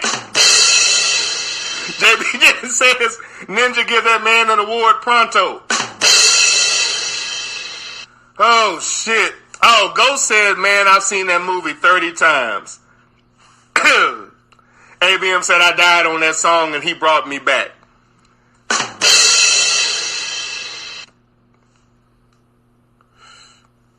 Bama Boy said, I will have a 6-pack in the morning. My stomach hurt with all the laughing.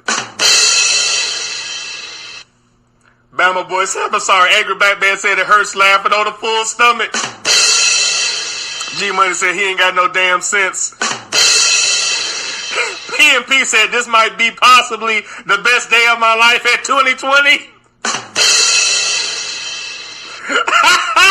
JB Jennings said Grego got that ninja calling on the Lord. Tears. Oh. PNP said Ninja's laugh makes everything okay. Fuck this virus. Oh, I'm sorry. Go back. Ninja's laugh makes everything okay. Fuck this virus in its ass. Dear God, I miss you Negroes.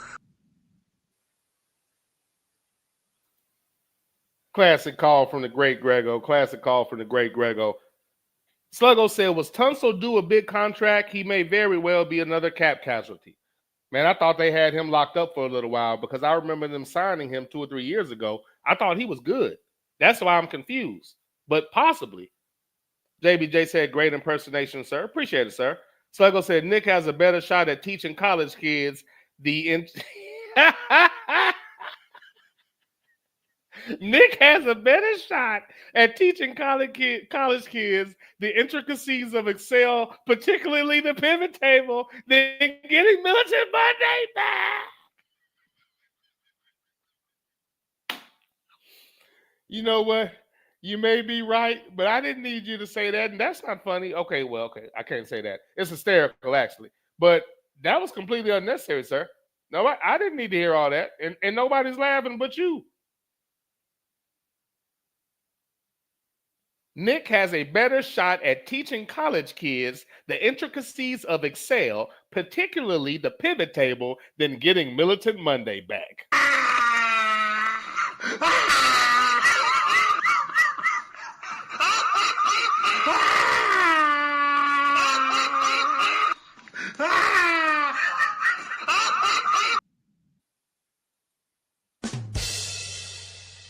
Everybody laughing at Grego. Sluggo said in 2020, we were fighting COVID and laughing our asses off on lockdown. We were. And you're right, though, because for me, I'm an essential worker. I work outside. So until I hurt my shoulder, man, everything was normal for me. I was going to play golf. Me and homie got to ride separate carts. We could run through the round. I was having a great time. We go grab something to eat and shit with. I think we were hitting drive-through. Some places were open. We were cooking a lot and stuff like that. So I think we'd go do that. Maybe go grab some grub. But it was cool for me because golf courses didn't close. Job didn't stop for me. I wasn't stuck at the house. So I still went to work. Came in. Still saw my kid and everything. So I was good. Everything was normal for me. I hurt my shoulder at one point, and I couldn't play golf anymore until it recovered. But that was the only bad thing that happened to me. I caught COVID like one time. That was a little shitty. But I mean, I just, worked on my natural remedies and whatnot, fought on through it. Was what it was. Was what it was. But you're funny, sir. You're funny. All right, let me continue. Laramie Tunsil to the Commanders. The aforementioned Laramie Tunsil, Sluggo was just speaking about. I was taken back by this somewhat. I mean, Laramie Tunsil is one of the top offensive linemen in the NFL, one of the best left tackles that keeps your quarterback clean. Houston had a hard time keeping C.J. Stroud clean. There were multiple times where he had to run out of the pocket and/or got sacked when, he simply didn't have time to allow the play to develop so he could deliver the football. That is one of the reasons that the offensive production was not as fluent and crisp as it was in the previous year, his rookie year. And now the solution or one of the solutions that you have for remedying the offensive line that let your team down last year is to let go of one of the best offensive tackles in the league. Not only one of the best offensive tackles, your left tackle. Houston. Who raised you? And we're talking about a coach that's intelligent and makes good decisions, DeMeco Ryans. I don't understand this one, though. If he isn't worth paying, who the fuck is worth paying? He's a top-tier offensive lineman, a top-tier left tackle. I think you pay those guys. Apparently not. On the part of Houston, per my expression, I don't understand. They had a hard time protecting CJ last year. This doesn't help. I don't know what you could do in free agency in the draft that's going to garner you another Laramie Tunsil. You can get a good lineman. You can get a great one. You can get one that's very productive. He still might not be Laramie Tunsil. Now, on the part of the Commanders, who have picked up Deebo Samuel, and again, let's look at the Commanders. Now, in this regard, they're miles ahead of Atlanta in this regard. I don't think as a team they're that far ahead, but if we're talking about the way that they go about their business, I'll tell you one staunch difference and one prime example of the differences in these two franchises. And I spoke about this in my previous show. Washington drafted Christian McCaffrey's little brother. Not saying you can't do that, but you don't do it where they drafted him at. Dumb decision. There were quality receivers available when they did that. One of them being, Alabama. Trey, dude came from Georgia. He was still there when they took McCaffrey's little brother. Now, early in the season, they were not only attempting to get him the football and starting him, they were designing plays for him. But when the team saw that that shit wasn't working, they stopped and gave the ball to people that could get things done and eventually took him out of the starting lineup because he wasn't helping the team. What a novel idea. They didn't allow their pride to get in the way of the football team. They said, you know what? We like this guy. We thought he could do this. He's not able to do it. Let's slide in these other receivers that didn't get drafted that high, that are way more productive, that we should have known before, and that we should have used as a reason to not waste a pick on that guy and that in that slot. I know what they were thinking when they did that. White man just a joy to be around. They smell like lemon juice and pledge furniture cleaner. But to their credit, they didn't stand there and pout and fold their arms and stomp their feet and say, no, I'm right, he's a great player, and allow him to bring the team down. If they did that, then the Commanders wouldn't have been one game away from the fucking Super Bowl. And the only reason they couldn't make it is because they ran across a team that was playing the best football and the best defense in the league at the time. They were playing quite well, and the damn defense, I don't know what they were ranked, but if you're talking about who was playing the best, their defense was definitely playing some of the best football in the league. And quite frankly, so was the offense and the quarterback. They were playing a good ball at the right time of year. If not for that, Washington might have made it to the Super Bowl in Jaden Daniels' rookie fucking year. And the only thing that they've done since having this outstanding season, a season in which Dan Quinn got robbed for Coach of the Year, so they could give it to the dude in Minnesota. Minnesota was a good team. The only thing that season proved is that Kirk Cousins wasn't a difference maker, because you could plug in a 3-time failure and have the same type of season. Good during the year, fail in the playoffs. They did the same thing with Cousins. That wasn't an exemplary example of the prominence of their head coach. Nobody was looking for Washington to do anything, including me. And they made it one game away from the Super Bowl if they wouldn't have ran into a damn juggernaut. And you gave Coach of the Year to Minnesota's coach? Okay. The truth is for everybody, but everybody might not be for the truth. Okay. Do your thing. Do your thing. Do your thing. Oh, as a side note, that clip you just heard with that call, that was from one of the annual shows on religion. That was from one of the annual shows on religion. And this year also, the not 10th, but I think 9th annual NFL draft show, where I have a live show. This was started by myself, and I think Jungle Brother might have been doing it with me from the beginning. If not, he joined me. So I was doing this show, then Jungle Brother joined me, and now the Angry Black Man joins me. And 334 Bama even called in and joined us one year.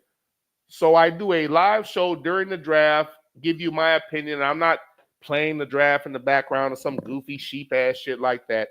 I'm giving you what I think the team should do. I'm putting my GM hat on. I'm not turning on the TV and looking at the internet and repeating the shit that they're telling you and saying the same shit that they're going to say, because I think that's a sign of intelligence. I actually think that that would be the antithesis of intelligence, because I'm not even thinking for myself.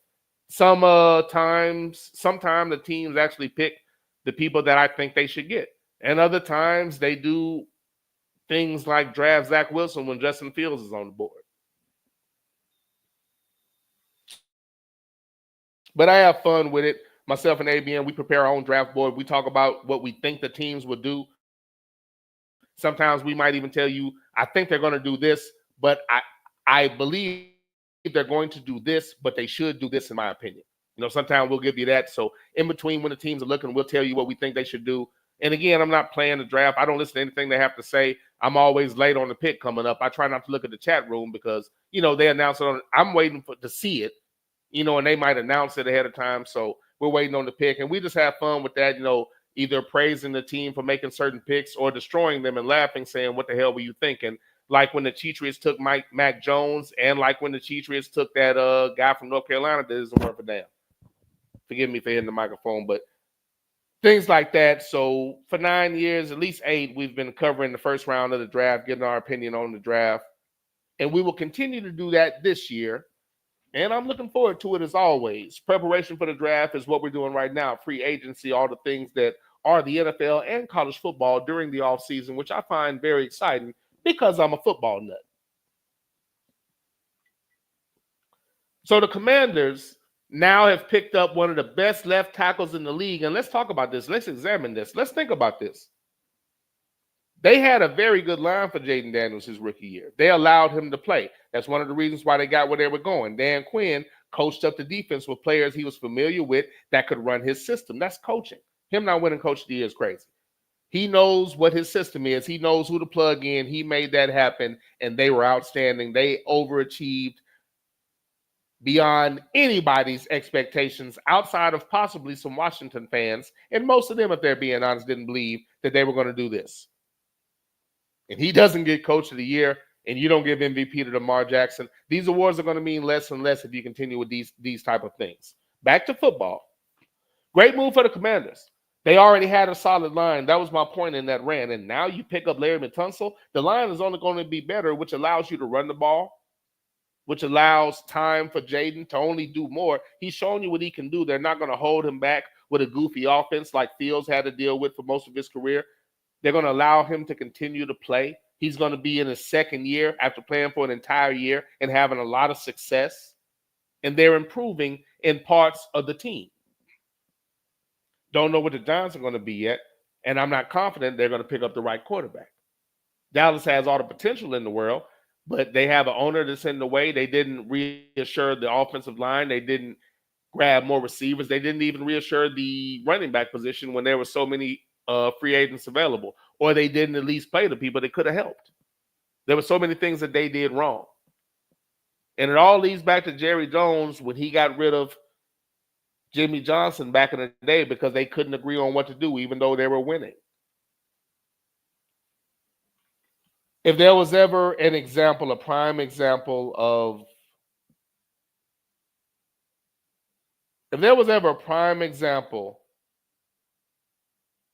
this type of mentality, if there was ever a reason for this soundbite to be played, Jerry Jones would be the primary example of this soundbite. Motherfuckers is selfish as fuck.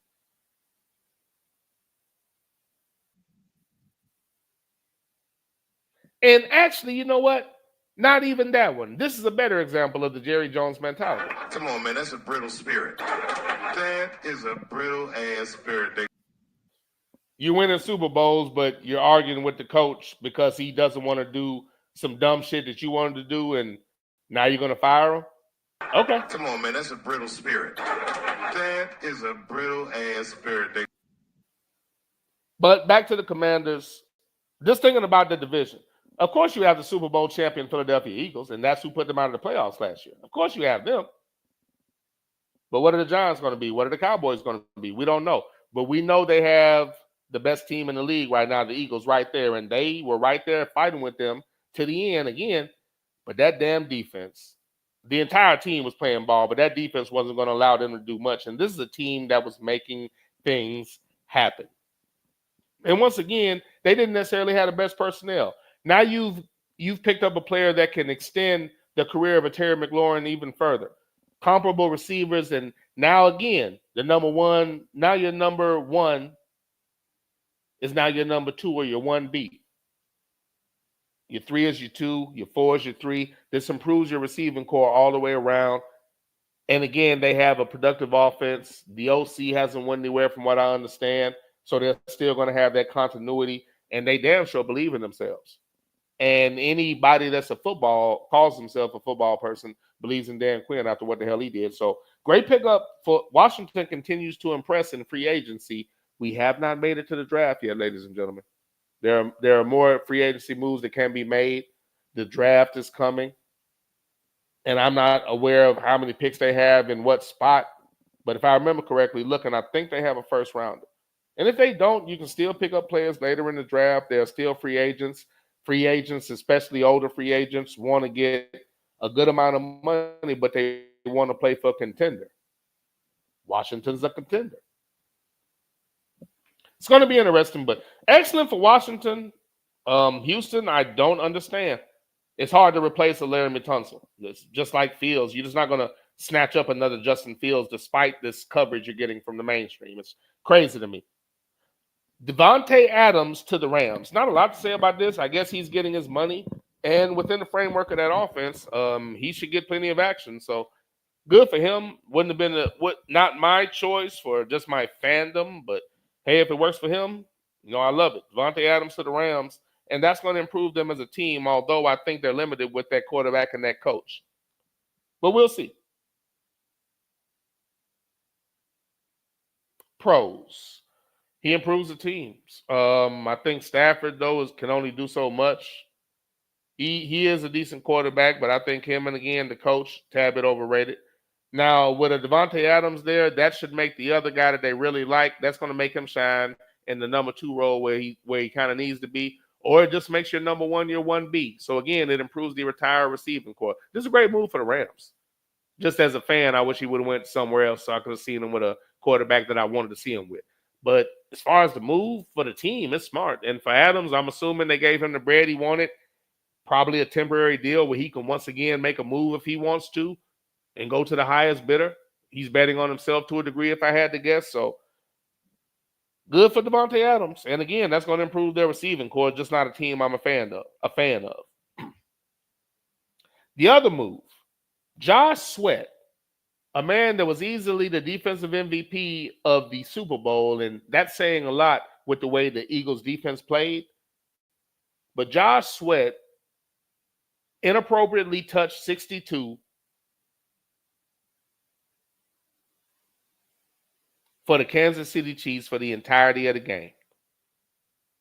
He was manhandling and pushing that man into the backfield for 4 quarters. And by the way, that cat actually got traded, like I think to the Bears or somebody, which I find interesting. Maybe it wasn't the Bears, but 62, they got abused in the Super Bowl. Somebody picked him up. So either he's a steady left tackle and Josh Sweat is just that dude, or a deteriorating left tackle can still get a job in the NFL.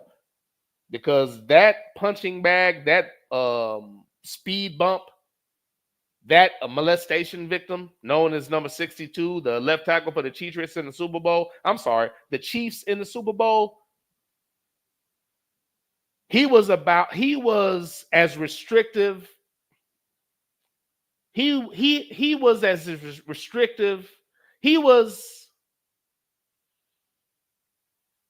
a stream of water would have been more restrictive than he was to the pursuit of Josh Sweat.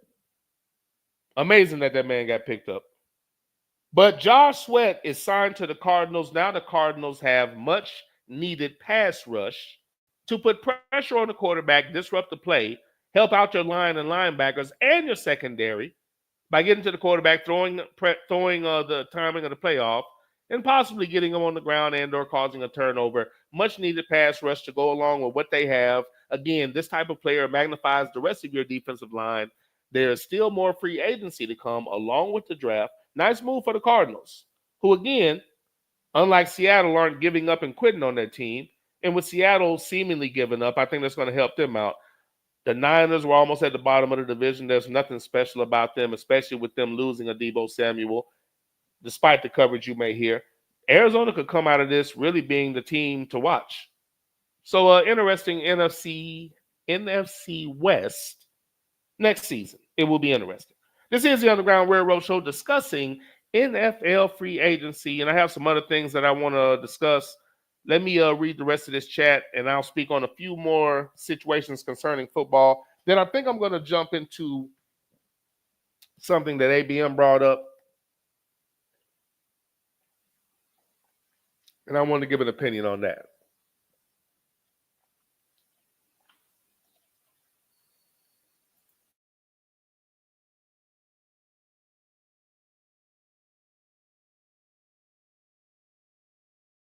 I apologize for taking a swig of grape juice on the air. My bad. And yes, I still drink Welch's grape juice.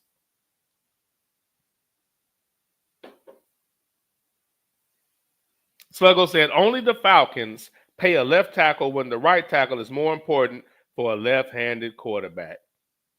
How about that? Right. It's fact. How about that? Did you blind motherfucker? Your quarterback's a lefty.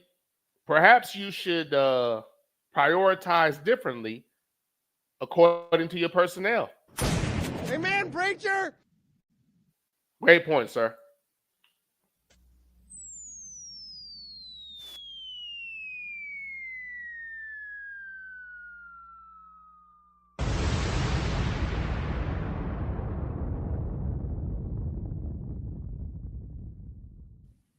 Mr. Penix is special. Protect him at all costs. Sluggo said, did you run down the awards? I only remember Lamar getting robbed of the MVP and Quinn getting robbed. What did Daniels win? I'm assuming Rookie of the Year. Yeah, he won, I think, Rookie of the Year. He should have. Yeah. He won Rookie of the Year. Offensive Rookie of the Year. I think they do Offensive Rookie of the Year and Defensive Rookie of the Year. So he won the Offensive Rookie of the Year, I believe. And outside of that, sir, I'm not sure. Because when the Lamar Jackson thing happened, I was disgusted. And I found out after the fact that they gave the Coach of the Year to Minnesota's coach. I'm like, that's just stupid. Wait a minute. Just stupid. Wait a minute.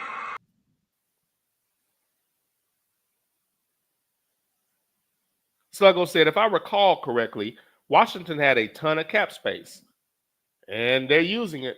They're using it, and if they have that ton of cap space, and they continue to make smart decisions for their team, they should be an improved squad, and that's saying something. That's saying something. They were a solid team. People are going to be looking for them, but that doesn't change. It's different when you pick up a phenom quarterback and you actually let him play. You're watching what could happen with the Fields if they would get out of his way and let him play, in my opinion. We'll get to see it at one point, and I think we'll see it with the Jets, but it shouldn't have taken that long. I mean, we saw it with the Steelers. We saw a glimpse of it with the Bears, and neither team kept him. And I know he just wasn't, and I understand, he wasn't for or in the mood for any so-so ass non-commitment type deals when he feels he's that guy. And I understand. Sluggo said the Falcons better draft all defensive players. That's a fact. I agree. That's the way the team's set up. They have offensive firepower. I think y'all will be fine. I think y'all will be fine offensively, but y'all need a pass rush. Y'all need a pass rush. To me, that's the quickest fix. The quickest fix is a pass rush. You're right. It's fact. You're right. It's fact. Yeah, but I agree about y'all drafting defensive players. I agree.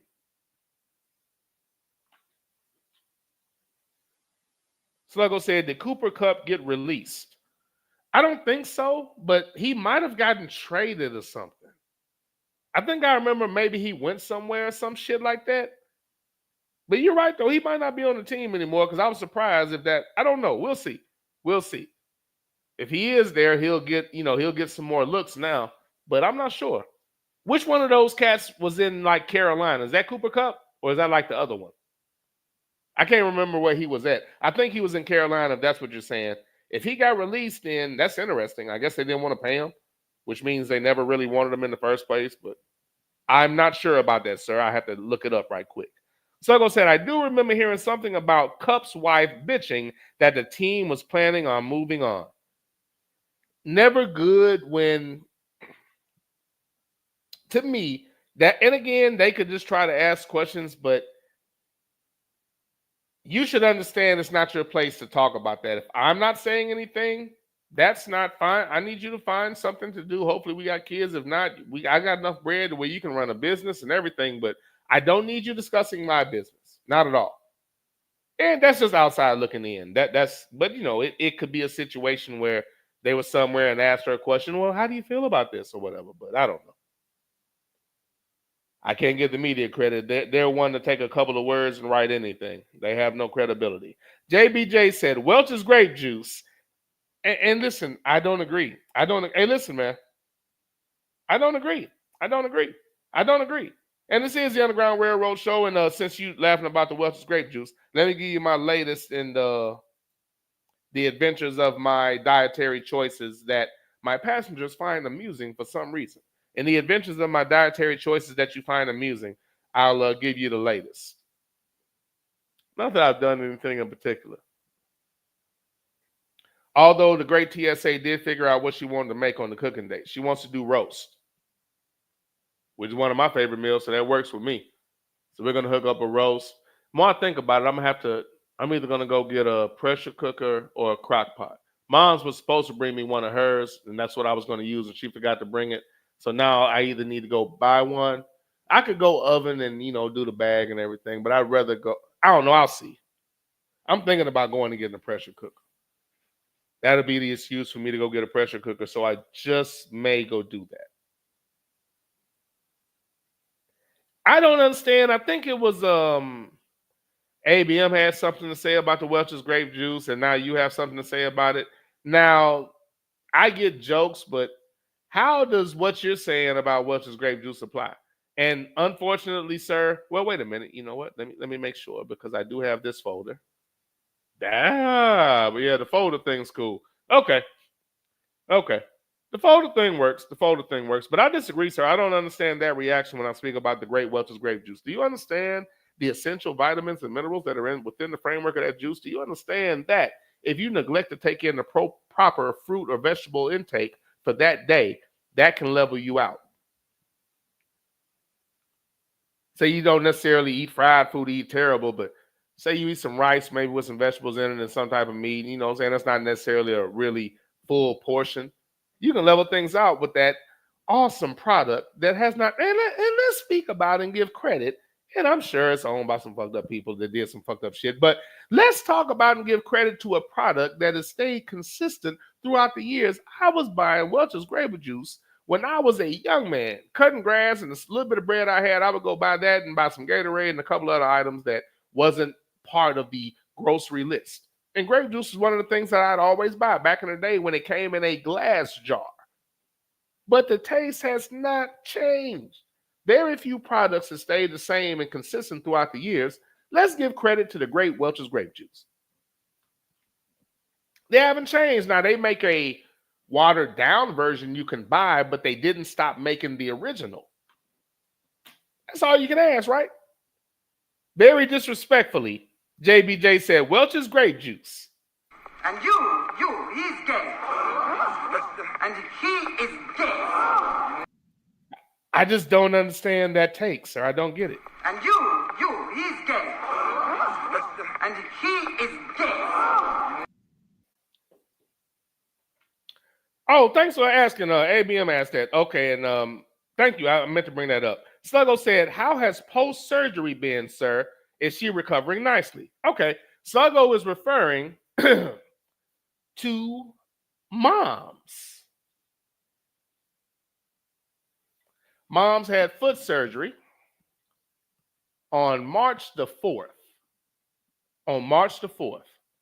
And as a matter of fact, I will, when I'm done, I'll call her back. She went to the doctor today and they redressed, they did a redressing. So they rewrapped everything and, you know, she's recovering. You know, it's painkillers and all of that, you know, for those that have had surgery and whatnot, you know, she's, doing everything. She's had the functions, the body's functioning and all of that.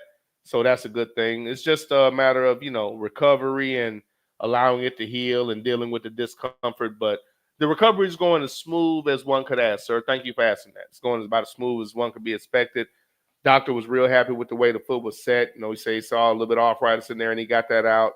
So everything's reset and it just has to heal. It's just a matter of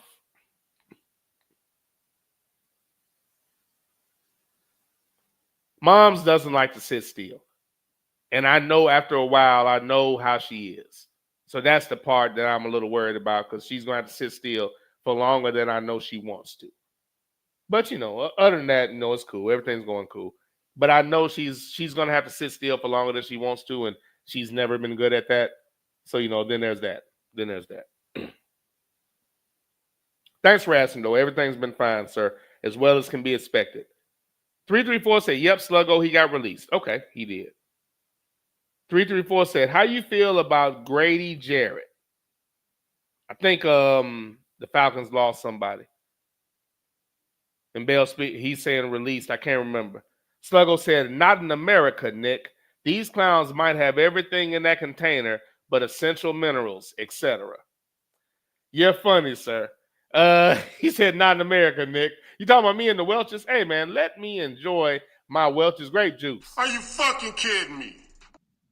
Everybody that has something negative to say about Welch's, how about this? Fuck you, and fuck you. Who's next?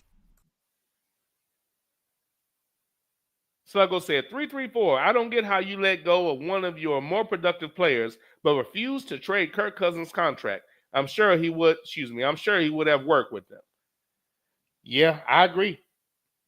But again, that goes back, and I don't know if I finished the point I was making. That's the difference between Washington and Atlanta.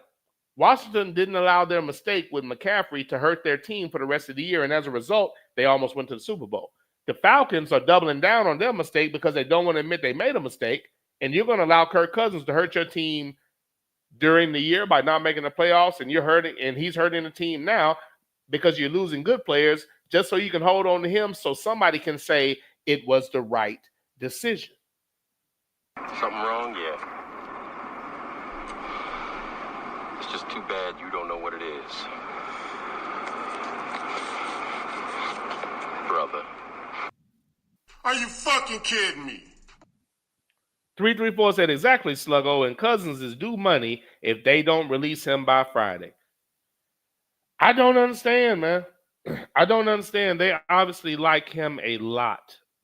Obviously, they like him a lot. Those are some of the free agent moves that have been made as of recently. Some make sense. Some are confusing to me. But, I mean, there's still a lot of time left, a lot of football left, a lot of things that can happen along the lines of free agency. But interesting moves thus far. Interesting moves thus far. Sam Darnold, I don't get. Don't get the Texans moving Tunsil. Don't understand it. Don't understand it. Oh, Jesus Christ. Wait a minute. I just saw this, and now I know why this. I think Sydney put it in the chat room. This is what I don't understand. So now I got to hear these motherfuckers pushing this shit. Oh, boy, this is... Allegedly, the Browns acquire Kenny Pickett from the Eagles. I don't understand. Why? Hang in there, Whites. He's never done anything.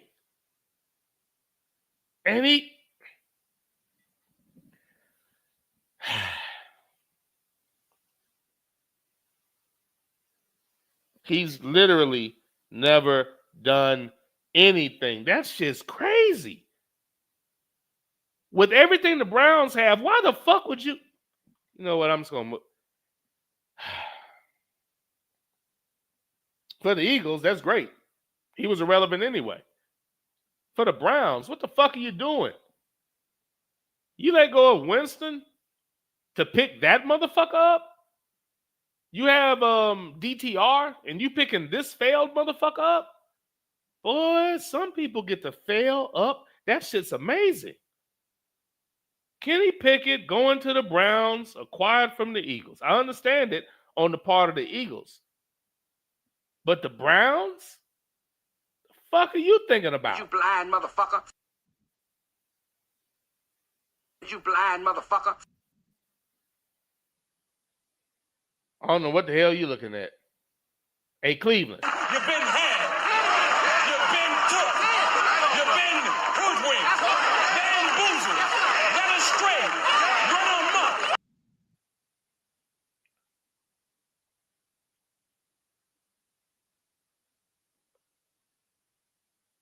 Kenny Pickett has done absolutely nothing in the NFL. The Eagles picked him up, and the media was saying last year, Kenny Pickett could really help the offense to be a lot better. We're talking about a quarterback that has done nothing but great things. The team obviously is better when he's on the field, unstoppable in short yardage situations, and he outplayed one of the best quarterbacks that has ever played the game already in Patrick Mahomes in the Super Bowl, in the air and on the ground. Had another great Super Bowl. But at the beginning of the year, they wanted Kenny Pickett to take his goddamn job. A Kenny Pickett that's never done anything, but he's white. That's good enough.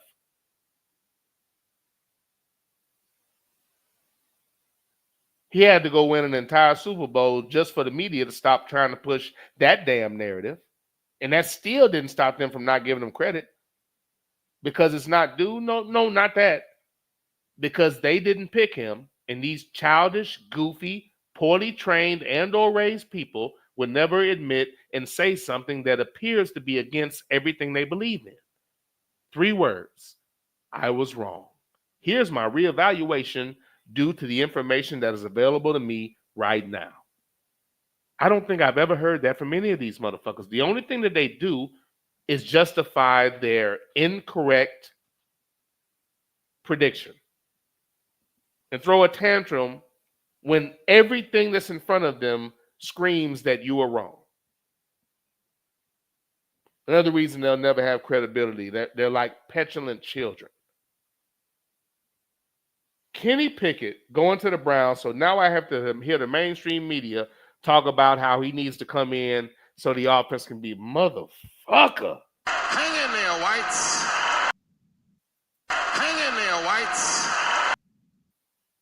Once again, everybody talking about contracts and how Penix couldn't play because of the money. Watch how the media won't care about all of Watson's money when Pickett is on the team, and all they're going to talk about is how he should be in the game. And the same ninjas that were talking about the money for Cousins are going to agree. I can't wait to spot the sheep. I'm going to call your asses out too. What happened to all that money bullshit was the reason Michael Penix couldn't play. Remember that money talk? Oh, you can't do it. The money. All right, we're going to see. Ooh, I can see this shit coming. I'm so annoyed. Hang in there, Whites. Another crazy move. Speaking of failed quarterbacks that always get another shot and have never been what they were supposed to be. Again, they tried to call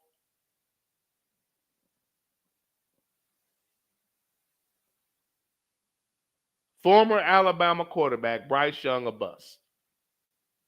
2 games into his second year on his third coach.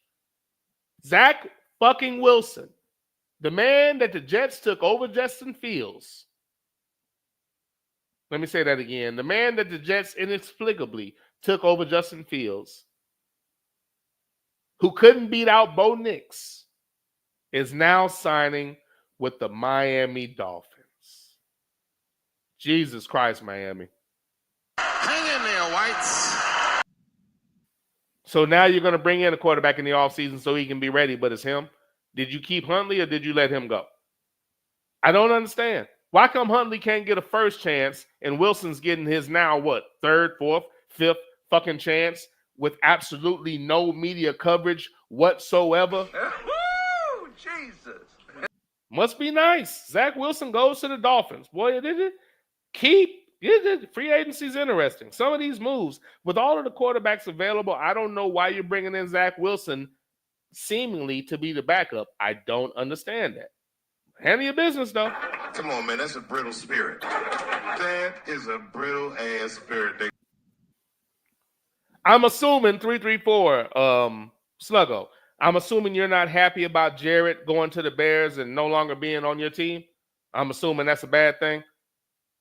I believe that's what 334 was asking Sluggo. I'll double check the chat room to make sure that wasn't discussed in more detail. But yeah, that is unfortunate, sir. That is unfortunate. Now, this is the Underground Railroad Show with that ninja. Let me check the chat room, and then I'm going to get into my side story that ABM brought up, and I'll see if I want to get into some more football or if I'm going to have this be a 3-hour show. I'm going to get, and again, let me do this too. Let me slow down. I apologize for not giving you an extra show last week, man. I was going to do it twice, and both times something came up, and I was sitting there about to do it. I'll tell you what it mainly was. I ended up continuing to download things and make these folders so I can really use this like I want to use it, and I'm almost there. I just about have everything that I need, and with it in these folders, I'm able to get to the production part of this as well as everything else, so I can do the show, run things. Now I can get into the production and give you some illustrations, and I can still have my soundboard, which is a big part of my show. So now with the hard drive that ABM walked me through and everything, and alerted me to the folder thing, which quite frankly, I've just never had a reason to use before.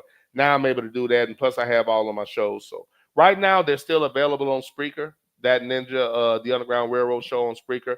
My YouTube channel under the name That Ninja. If you're on Twitch, it is That Ninja. And of course, on Facebook, it is T Tiller on Facebook. But right now, those shows are still available. If you want to check out any old shows, get a reference for the show. Once it's gone, anybody that has, any show you want to hear or something like that, I have everything on a hard drive. So every show I've done, I have on a hard drive. I have basically everything we've ever done, I have on this hard drive. So any shows or anything like that, if you ever bring it up, I have access to everything. Only thing I need to do now is just make another one. I know these things are pretty solid, but I want to make another hard drive to copy basically everything I have and just put that shit away just in case. But I do have the shows downloaded and situated. Took me a while, but I finally have that done. And luckily, my things are still available. So I'm just about done. 2 more years, and I'll have just about like every soundbite where it needs to be. That'll make life easier. And after that, it's just only a matter of time before they erase it. So I'm not going to keep paying that. The only thing I really need it for is to make skits. And considering my audio is good on this, I should be able to make skits on this. So I'm going to try it, and if it doesn't work, maybe I'll keep the lower tier plan so I can use that studio to make skits because I'm going to need that for certain things. I'm hoping now since the audio is better, I can make a skit on this platform. So that's what I'm hoping. We'll see. But just looking at the functionality, now that the audio is cool, I honestly should be able to pull that off. So should be able to do everything here. Should be able to. All right, this is the Underground Railroad Show. Let's check the chat. Oh, I'm almost there. Is this it? Nope. Sluggo said 334. I don't know how you let go of one. No, I read that one. Sluggo said I would have asked Grady to restructure his contract. I'm sure he would have worked with them. I read that one earlier. I get what you were saying, Sluggo. 334 said he has a $10 million roster bonus due March 17th with a $27.5 million base salary for 2025. Man, that shit is crazy. And again, whoever decided that was a good idea is just flying under the radar. Sluggo said, I'm shaking my head at the Falcons brass. Sluggo said, Wilson to the Dolphins. Wow. Yeah, that surprised me as well. Zach Wilson going to the Dolphins. I don't understand it, but okay. Do your thing. See, it's the Underground Railroad Show. Let me make sure about something right quick. Let me talk about something that ABM brought up, and I might even prefix this with a quick little skit. If I can find something appropriate.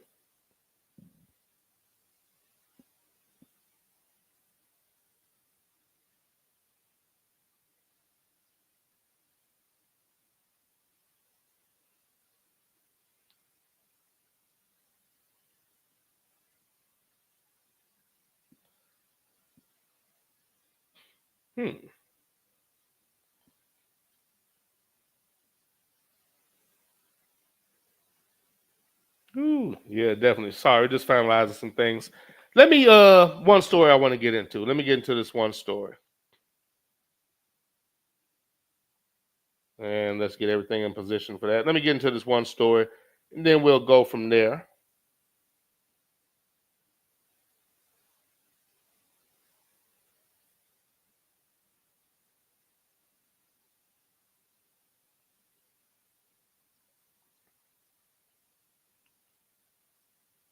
All right.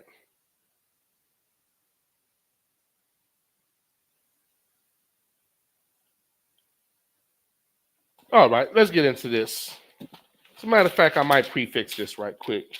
So for a quick second. And here we go.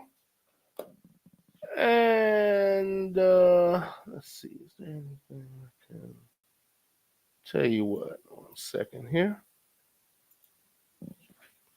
But NFL free agency is interesting. I'm big on the NFL in the offseason. Now, again, I'm a football guy. I'm not getting in the round ball right now. ABM, I don't know if you answered that question. Are we still doing the bracket? Is it up? Am I tripping?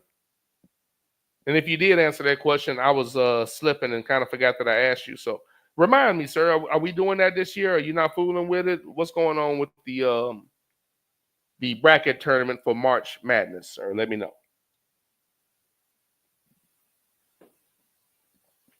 But this next story is something that ABM brought up, and I'm going to give this a proper prefix. I'm going to give this a proper prefix, if that's what you want to call it. So yeah, this is really cool. This is so much easier. Okay. Let's see. Oh yeah, here it is right here, all day long. I did that right. Now I want to go there or here.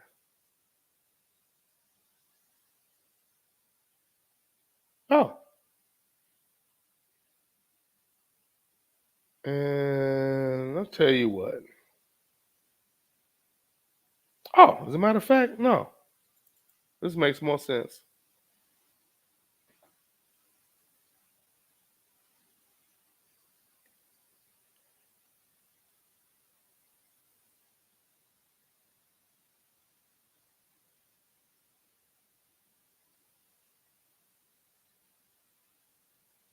Sorry, communicating something right now. I apologize.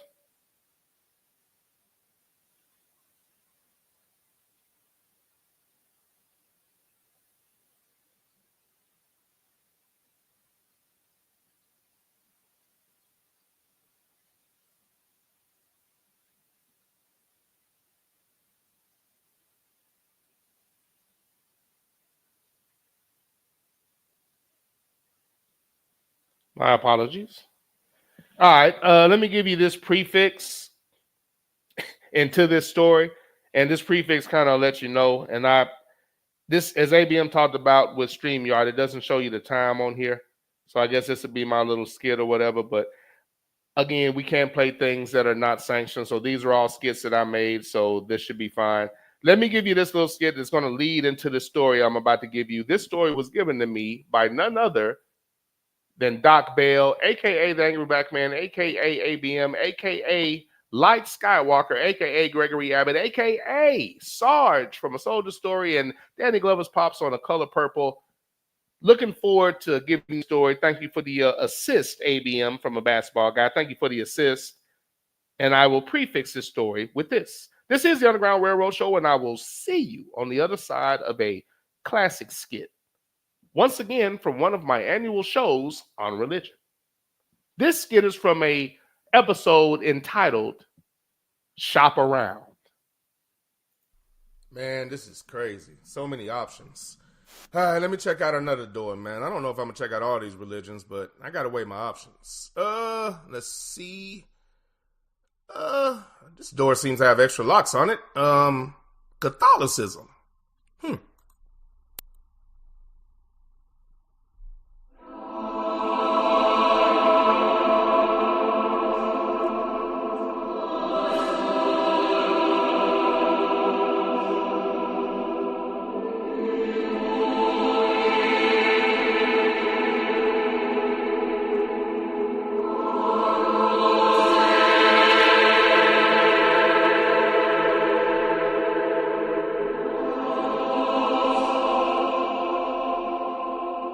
Well, hello, brother.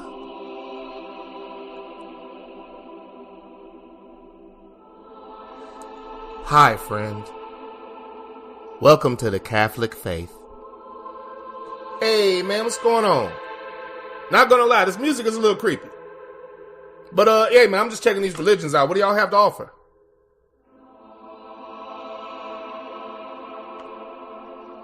Here in the Catholic religion, we offer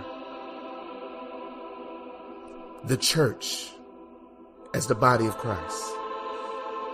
A communion of saints, intermediaries that can pray for you. We believe in the Holy Trinity.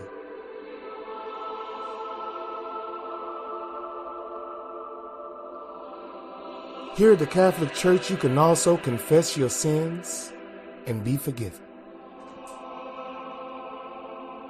Be forgiven? You mean like I can just, pray and be forgiven? Oh, no, son, no. You confess to the preacher, and he will absolve you of your sins. Also, I have to go through an intermediary. That's interesting. Okay. Hey, what are some of your benefits, man? I noticed that I see a few bottles out, man. Seems like y'all don't mind taking a sip. We do not frown against alcohol consumption. Many Catholic weddings and events you will see drinks being poured. We do not frown upon them. Oh, that's okay. Let me check that right there. I can drink. Well, shit, it's not bad right there. Okay, cool. I can drink. All right. So y'all do the Holy Trinity. I can drink and I can be forgiven, but I have to go through the intermediary that is the pastor. I know y'all also do the Pope thing, and y'all believe that he is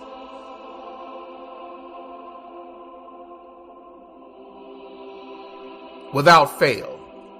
He speaks for God. So I know that's part of it as well.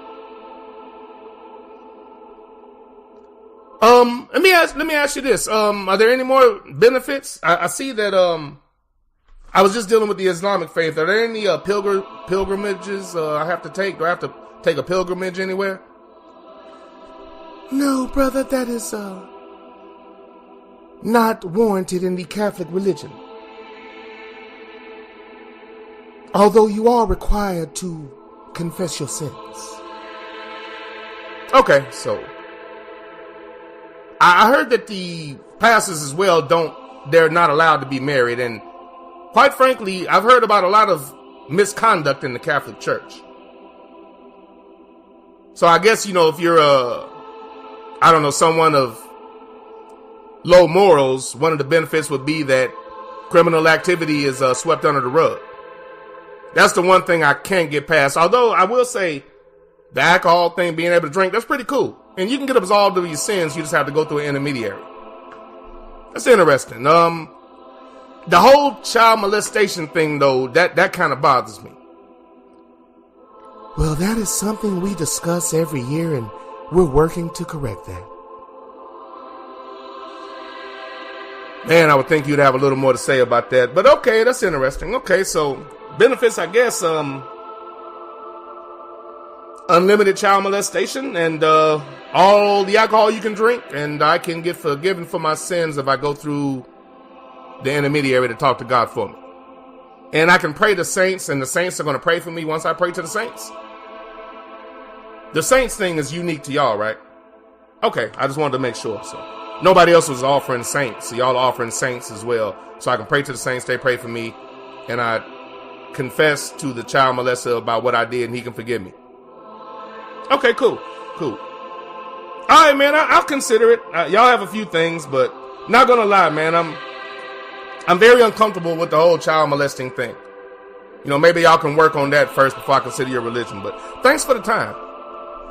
No problem at all, and remember, God loves you. Would you care to come in and confess your sins? Nah, man, I'm cool, but y'all go ahead, though. I'm gonna check out these other religions, man, see what they got to offer.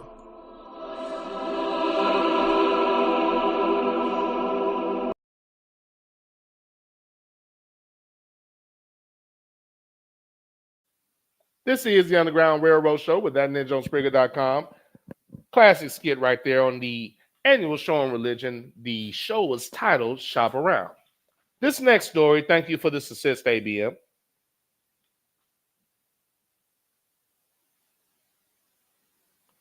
ABM informed me that at age 88, Pope Francis is battling double pneumonia and kidney failure while missing part of his lung from an infection in his young adult years. Once again, at the age of 88, Pope Francis is battling double pneumonia and kidney failure while missing part of his lung from an infection in his young adult years.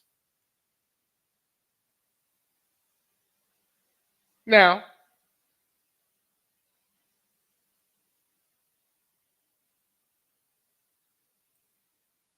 when I first heard this, I had one thought. Oh, hold on. Before I continue. Slight adjustment. I almost forgot. So again, the Pope battling double pneumonia, kidney failure, missing part of his lung from an earlier illness in his young adulthood. Who told you that?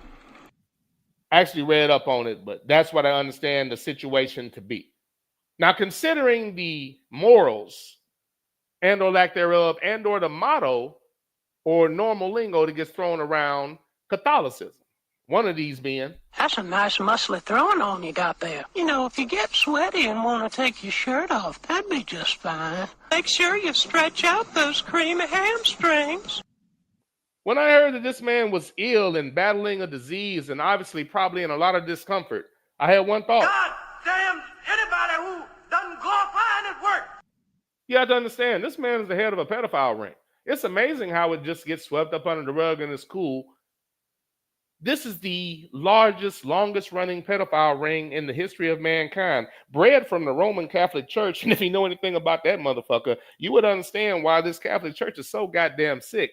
The Catholicism, pedophilia type combination, and it is running so rampant and is so casual that it's amazing. Remember at Pedophile State when the ex-quarterback walked in the shower, saw a grown man raping a child, and his reaction was to go call his father because he was perplexed as to what to do. Remember that? Sick help. Sick help. I've seen the media destroy black players for normal things, telling the truth, understandable mistakes. And every last one of them was sympathetic to a grown man and former player seeing a child get raped, and he turned around and left and called his father and said, "What should I do?" And then when they described the discussion with his father, that was even weird. Leads me to believe that that somehow is part of their culture. It must very much be so down. It must be quite normalized in their culture to not have immediate outrage. I've seen more outrage for black words. I don't understand. Where's the outrage from everybody?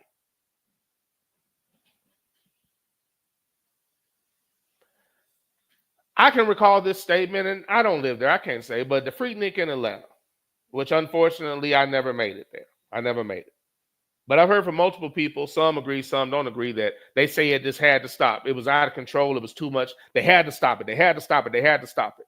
And I always scoff at statements like that because there's a long-standing, highly functioning, highly profitable pedophile ring that has been functioning since the beginning of time. And nobody's screaming, we have to shut this down. We have to stop it. I don't get it. How can you not want to shut down something using religion as a cover when the real motto is? And for anybody that might, get a little upset at these words, in 2020, the Archdiocese of Philadelphia paid out $130 million to settle claims.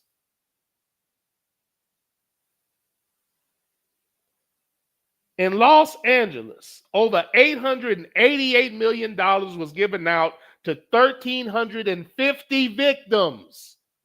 And you realize that most people don't come forward and talk about shit like this.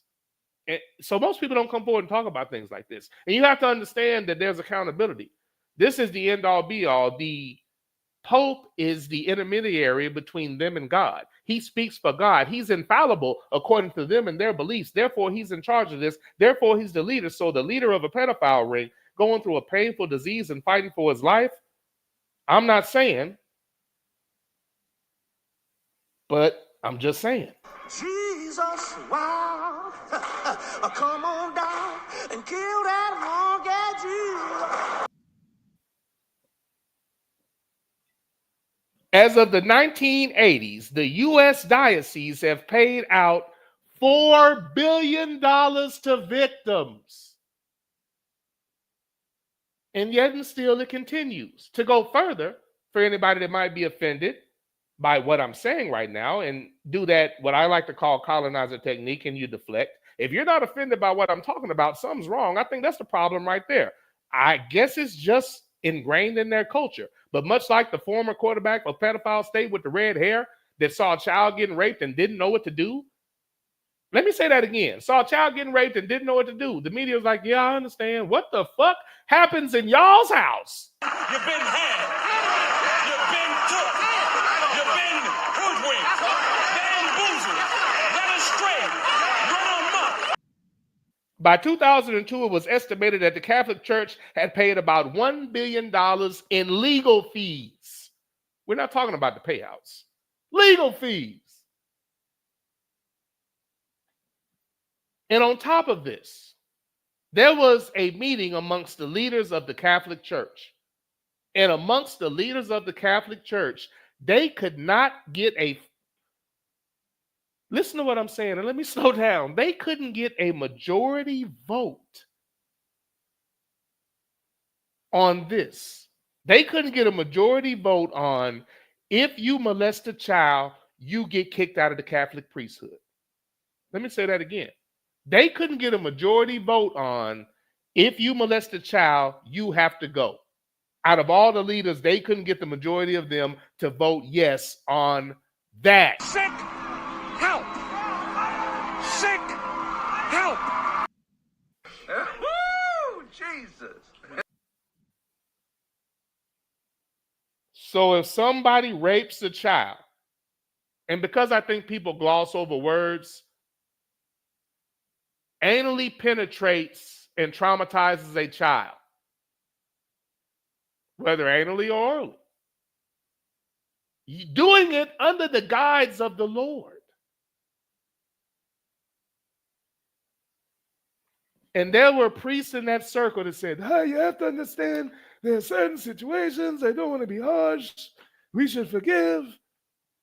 Not that big a deal, in my opinion. Sick help. Sick help. What's your argument for saying once somebody rapes a kid, they shouldn't go? What is your argument? Your only argument is he's just like me. You can't do that. What if it happens to me? Jesus, wow. Come on down and kill that monkey. The most long-standing and profitable pedophile ring in the history of the world, and nobody's saying shit. And it annoys me because of the outrage of a thing like Freaknik. Let's go even smaller. Rap videos. Remember BET Uncut? I wish y'all had that attitude towards the Catholic Church. Remember all the vitriol towards certain rappers and their lyrics? Black words are always worse than white actions. I have an annual show on religion because I can watch an entire denomination like Catholicism be a front. I'm not saying that's all they do, but there's no denying that they're a front for pedophiles and they defend them. Therefore, you're part of it. That's how it works when they put ninjas in jail. They call it conspiracy. So when I hear about this man suffering through this horrible, wicked, excruciating disease, all I can think is, Damn anybody who doesn't glorify his work. Sounds to me like the Lord showed up. God. And let him know. God. God. And your behavior is unacceptable. If there was more karma that was on time like this, perhaps Father O'Malley and Father O'Canahan wouldn't ask little Timmy to come to the chambers. And again, if you're more offended by my words, something's wrong. My words are very mild. This is what they're doing. Can we get, I'm just saying these are the reasons why I'm so calm about the things that they're outraged about. They're just watching this shit happen. And if you want to take it away from the church, that pedophile state situation is a prime example of how it's ingrained in their culture to the degree where a kid could say, I don't know what to do in this situation, call his father, and his father's confused. Dad, I just saw that. Okay, did you kill him already? Or what do you need, a lawyer? How is your reaction not screaming, outraged, blacking out, and waking up with a bloody grown man on the ground? How is that not your response? He would have got beat to death with a fucking object. Unless it, you know what, I digress. Point being, when I saw this, the only thing I could think is, shit, it's about time. Karma slow than a motherfucker. If anybody deserves suffering, I would say the leader of a pedophile ring does. Jesus, wow. Come on down and kill that monkey, Jesus. And if you would actually discuss the problem, you could get into the crux of the problem. It's a terrible business model. It's a terrible business model. Do you know why there's so much pedophilia ingrained within the Catholic Church? You know, other than it comes from a culture of people that were into that and is bred from the Roman Catholic Church, one of the sickest societies on the planet Earth that has ever existed. They call them great conquerors and leaders, but a bunch of sick-ass freaks who were taught by the Moors as far as normal shit. The savagery is theirs. I digress. Let me get back to the point. It's a terrible business model. You know why? They don't let the priests fuck. You're supposed to be a virgin once you're a priest, or a virgin for life, or whatever the bullshit is, but you're not supposed to fuck. But you can drink alcohol. Who couldn't see this combination being a problem? Your business model is a pedophile quarterly. You can't want to get married and have sex, seemingly to a woman, but you can't get married, you can't have sex. and you wonder why pedophilia runs rampant, your application is attractive to sick-ass people that want to do things to children, especially when you're comparing them or putting them on the level of a deity, and you don't question them to the point where it can go for this long to this degree, and people are more offended. And the people within the framework of that religion have a problem with what I'm saying more than what the hell goes on in your shit. These numbers are just for the people that happen to come forward. Do you realize how crazy it actually is? If you actually discussed it, you could say, you know what? We need to allow them to get married. They need to be allowed to fuck. If we're going to let them drink all the alcohol in the world, they might as well get married and get some pussy. Then you can get rid of the sick motherfuckers. And when they do sick shit, you can get rid of them. But when you can't get a majority vote on something as simple as if you rape a kid, you must go. That is a pedophile ring. That's a sick organization. That is one of the reasons I always question religion. That is one of the reasons I have a show every year, because if you don't talk about it and you actually believe that something's coming out of the sky to get you, if you don't smile and agree with everything that is said and told to you, you can allow things like this to happen.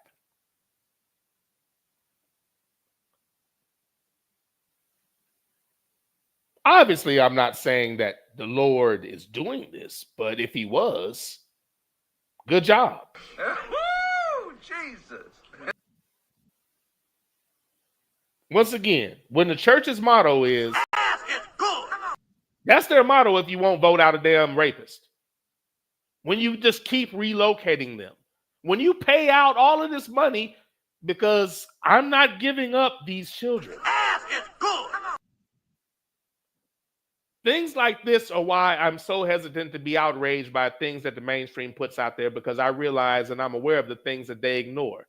This being the cream of the crop. So you're suffering, you're in pain, you're hurting. Thank God. Jesus, wow. Come on down and kill that hog at you.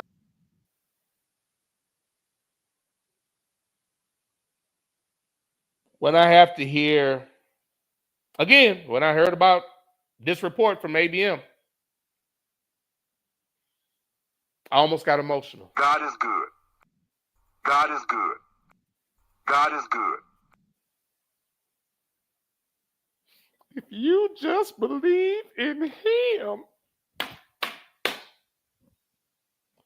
Oh boy, I know what y'all are thinking. Are you fucking kidding me?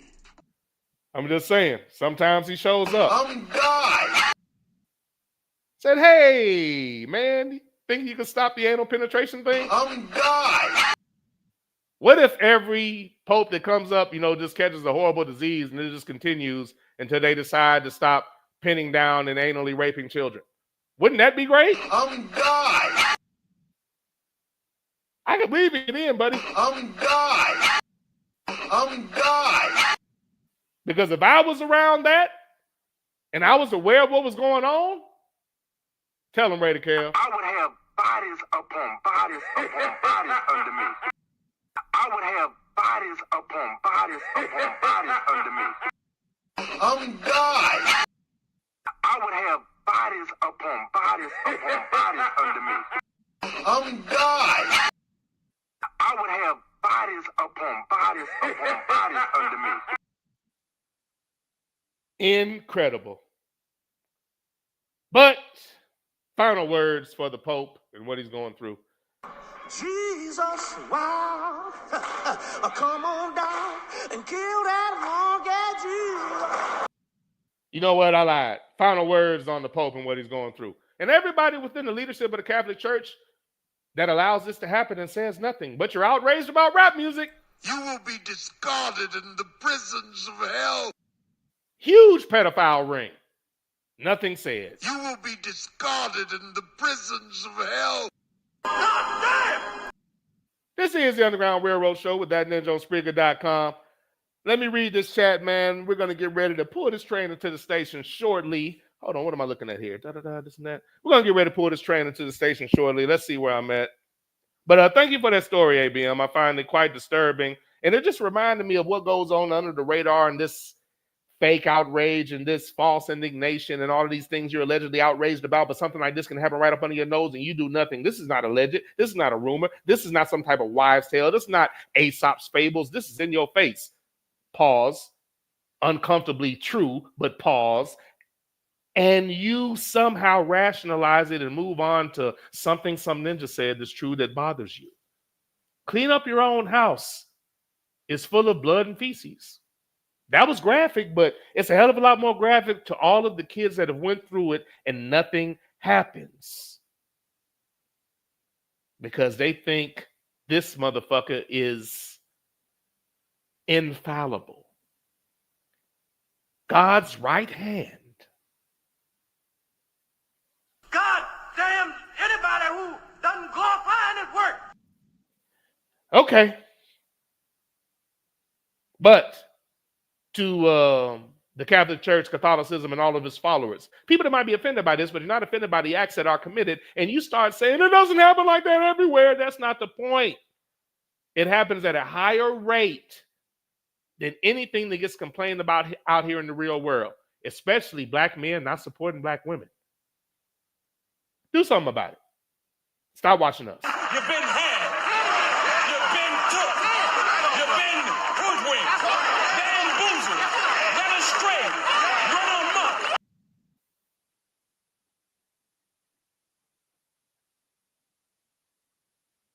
This is the Underground Railroad Show with that ninja.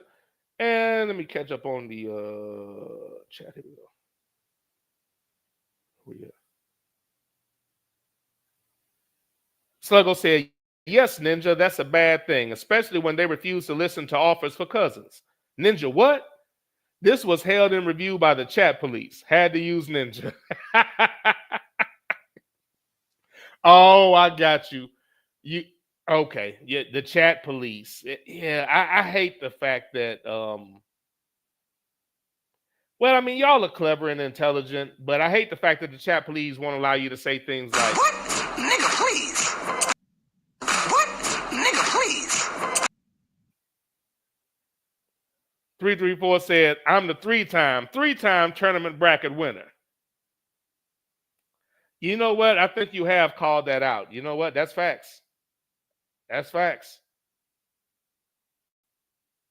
I remember Red Velvet Cake. I remember you called that one out. Amen, preacher. Sluggo said, in my humble opinion, the women's tournament should be the better tournament bracket. You have 5 to 10 teams who can legitimately win it all. Great point.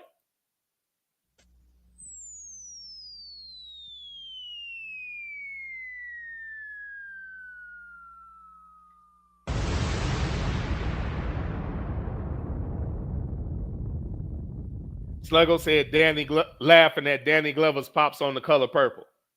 334 laughing at Don't Forget the Beige Ninja that's in all the Spike Lee movies. Yeah, you're right. Let me get his name down and I'll start mentioning him too.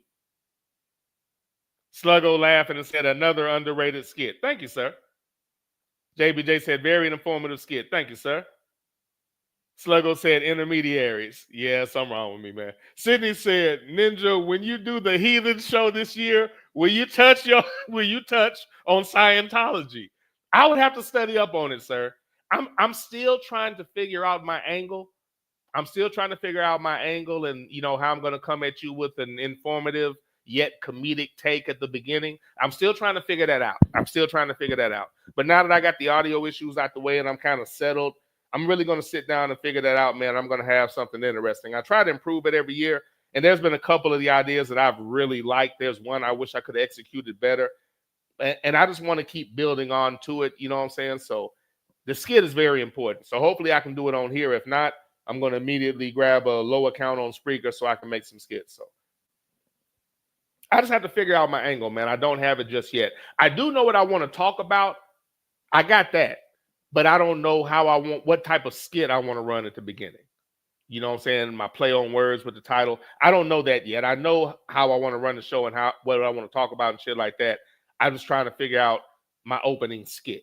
Trying to figure that out. Scientology, sir. I'll study up on it. Sluggo said he should have talked with the Mormons to find out their issues with black people. Shaking my damn head. And again, you know what? I mean, these things are possible because I didn't go to the Mormon faith. I didn't go to Scientology. There are certain things I didn't go to. I could revisit, an idea that I liked, which was that shop around, which is the idea is you shouldn't, if you only know one religion, you don't know shit. How can you make an informed decision? If you only drive one car, you don't know what type of car you like or what you need. If you only have sex with one woman, you don't know shit about what it is that you like and what type of woman you want to get down with because you've only sampled one fucking model. And in your mind, that model's great. Then you see an SUV going down the road and you have buyer's remorse. I took that too far, but y'all get my point. Sluggo said the Vatican is literally its own country. That's how much power they have. Yeah, facts. And obviously that is power that needs to be checked. That is power run amok. And again, bred from the Roman Catholic Church, it's not surprising what they are. It's not surprising the type of things that are said during the day. That's a nice muscly throwing on you got there. If you get sweaty and want to take your shirt off, that'd be just fine. Make sure you stretch out those creamy hamstrings. Sluggo, thank you for saying this. I've seen more outrage over retweeting a documentary. Nigga, you better preach. Jesus. More outrage for retweeting a documentary than a sanctioned multi-billion-dollar pedophile ring doing everything in the name of Jesus. Amen, preacher.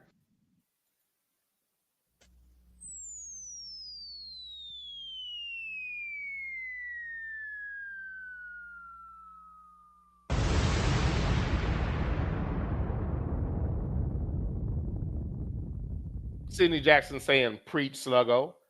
Sorry, I'm talking during the sound bites. Probably couldn't hear me. Sidney Jackson saying, preach, Sluggo. Amen, preacher. Sluggo said, did anyone go to jail or did they simply pay off everyone? Shaking my damn head. Pay off, sir. Nobody's going to jail. They just send them to another parish. And again, the Catholic leaders couldn't come to a majority vote on something as simple as if you rape a kid, you are kicked out. Now, hold on, don't be hasty now, Father O'Callaghan. These motherfuckers could not. Okay. Who raised you? Sluggo said $4 billion. Wow. Yes, sir. Sluggo said it's hard to truly grasp how much $1 billion is. That's a whole heap of money. Now multiply that by 4. They've done everything except preach the gospel. And again, preach.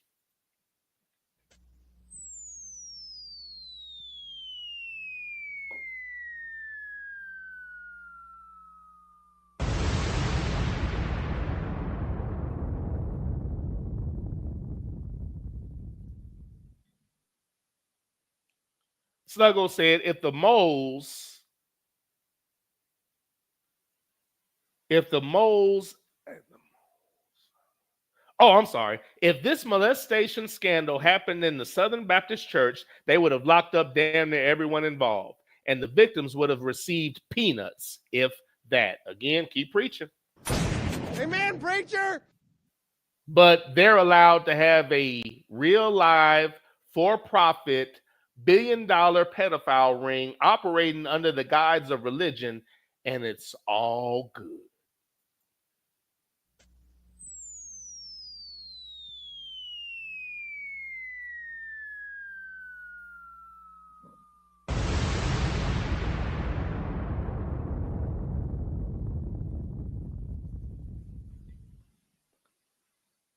Sidney Jackson said $4 billion. That's the price of a new NFL stadium. That is the price of a new NFL stadium.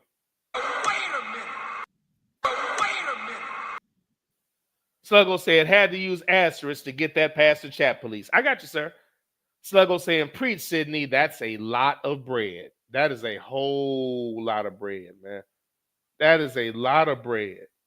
A whole lot of bread. And they're still going. Amen, preacher. Sluggo said, it's an unreasonable business model to say the least. Yeah, you can't get married, you can't have no pussy, and they wonder why they attract sick-ass pedophiles. What straight man that's a decent human being wants to not get married and not fuck and serve the Lord for the rest of his life?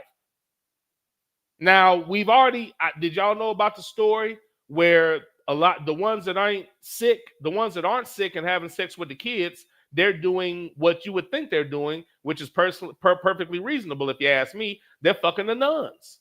Now, what's not reasonable is that the nuns are having babies and they're killing the babies or aborting them.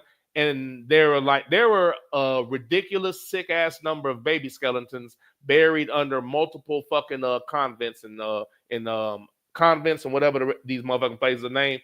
They had baby corpses all over the place from all that fucking they doing with the nuns because it's an unreasonable business model, but they won't say anything because they're afraid the Lord going to get them. Man, just tell them, look, I need some pussy and I'll still preach the Lord, you know what I'm saying? But let me get done with this Catholic shit, have my drink, and go home and, you know what I'm saying, enjoy my wife. Or, you know what I'm saying, my parishioners. But it's an unreasonable and a bad business model. Hey, look, you can't get married, you can't have no pussy, you're going to serve the Lord forever, and you're going to live in somewhat modest means. Are you with it? Are there children involved? That should be a red flag right there. It's unreasonable. It's unreasonable, Sluggo. Sluggo said, even if you can't have sex, when you sneak around to get relief, you should think you'd be caught with a room full of redheads and blondes, not kids. What the fuck? Again, preach. That's why I said it's reasonable. It's reasonable for them to have sex with the nuns. That makes sense. But your business model attracts sick-ass pedophiles, and you're just pretending like you don't. It's your business model. You have a flawed business model. Fix it. Bullshit was written back when motherfuckers thought maggots turned into flies magically, or garbage turned into maggots, and which turned into flies. Motherfucker, this shit was before the age of reason. Stop. Stop. Stop. Yeah, sir, but along the lines of what you just typed, sir, or what you just said. Sick help. Sick help.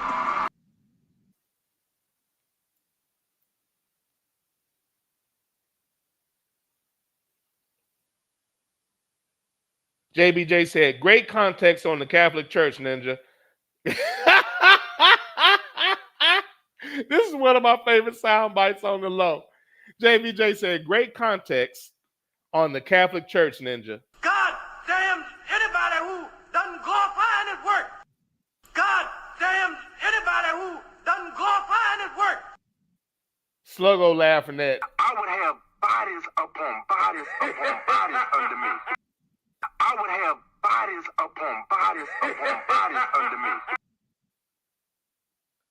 Sluggo said, just imagine how many incidents have been swept under the rug. Countless, Sluggo. Countless. You know what they say, that most people don't come forward. Most people don't even come forward. So you can believe in this situation that is true. Most people haven't come forward, and the amount of people that have come forward is astronomical, disturbing, and quite sick. The amount of people that have come forward, you like, for real?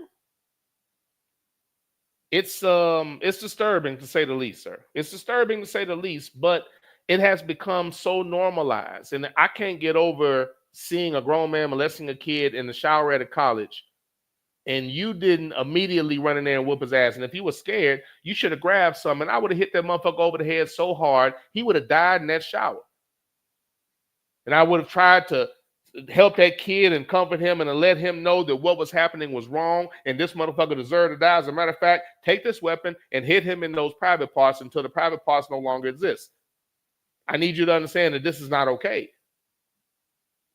And I'm mad as hell because you done made me see this shit. Now I got to kill you, and I'm stuck with that. So I'm already upset. And now I got to live with the fact that I had to take you off the planet because I'm not walking away and calling my father and say, hey, Dad, I just saw a grown man raping a kid. What do you think I should do? Huh? What the fuck is going on? That is some of the craziest shit. That's some of I'll never forget that story. And they were talking about it like it was normal. It was so fucking weird. I'm like, why y'all talking about this shit like it's...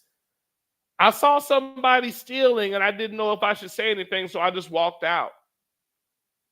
That is not what they're talking about. They're talking about some sick shit. JBJ says Sluggo.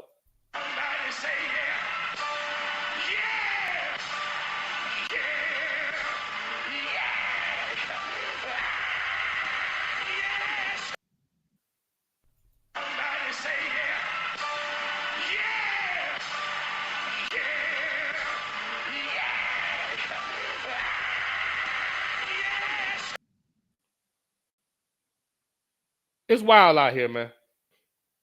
It's wild out here. It's wild out here. It really is. That is interesting. Okay, let me think about that.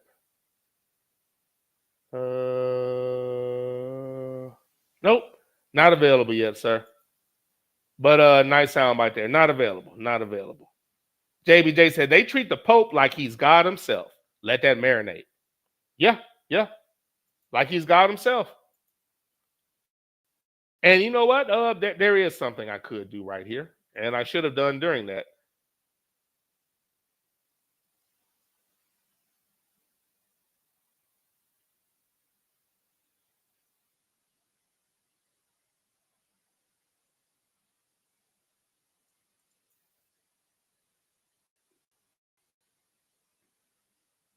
And I don't have to run both of them, but I'll definitely run one of them. JBJ, they treat the Pope like he's God himself. Their God is wrong. Their God is wrong. Their God is wrong. Obviously. Obviously.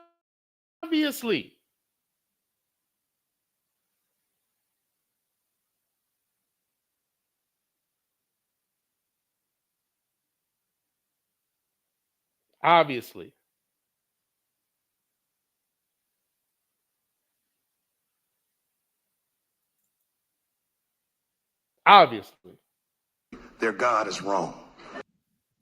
Their God is wrong. Their God is wrong. Their God is wrong. Their God is wrong. I should have had this when I was going on my rant. I forgot these two. Damn it. Oh, well, it's all good. JBJ said, grown-ass man calling his dad, and when his dad heard what happened, he told his son,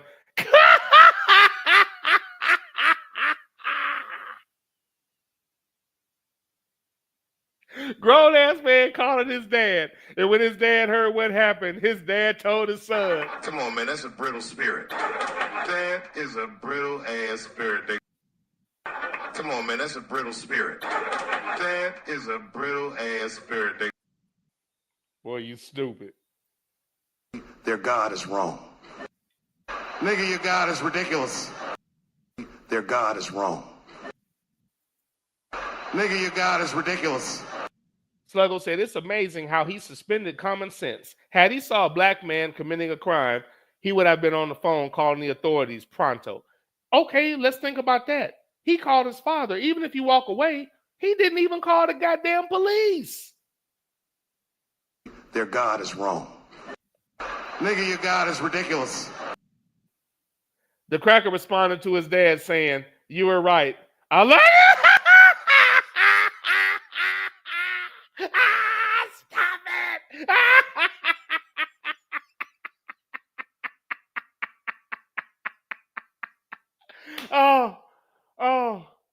Oh, shit.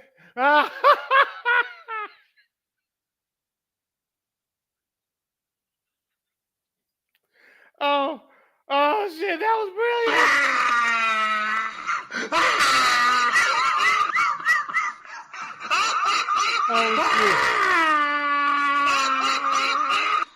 Oh, shit.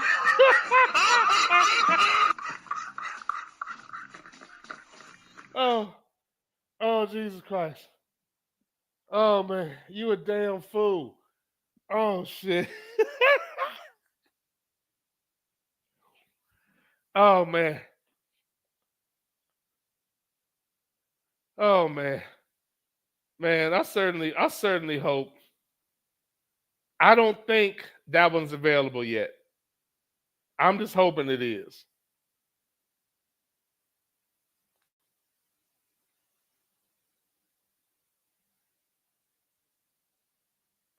I'm just hoping it is. I didn't think it was. I don't have that one, but that is a great pull. I don't have that one yet, man. That's a great pull, though. I'm trying to think there's nowhere else it would be.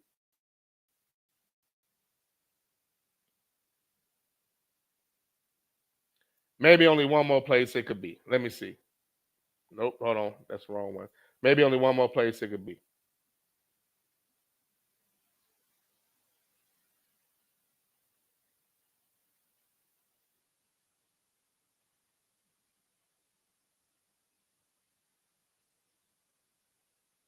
Okay, not yet.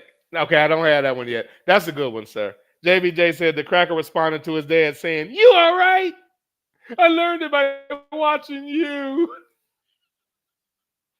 I hate this commercial, man. JBJ said, "You're funny, sir. You're funny." JBJ said, Nigga, your God is ridiculous.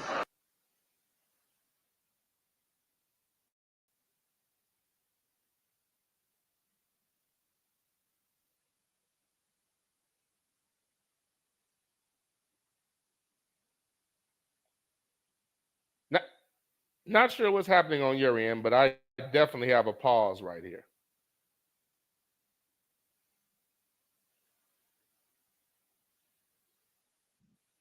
Wow, that was a hell of a pause. Nigga, your God is ridiculous. Nigga, your God is ridiculous. Nigga, your God is ridiculous.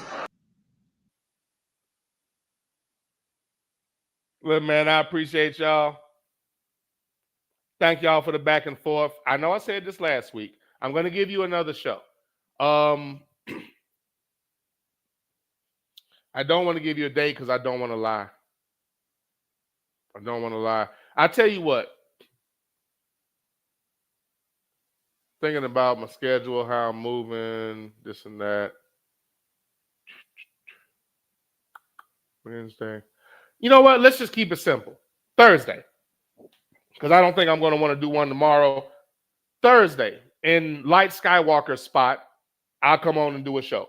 So, I'll tell you what. If I'm planning on doing it now, I'll start by 4. That's my plan anyway.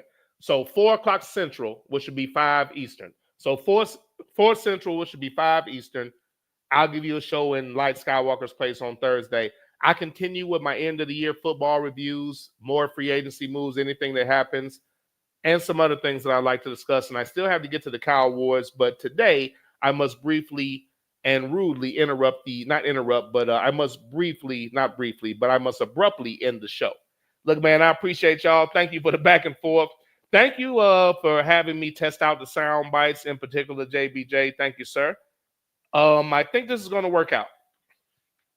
The platform seems to work. The audio's good.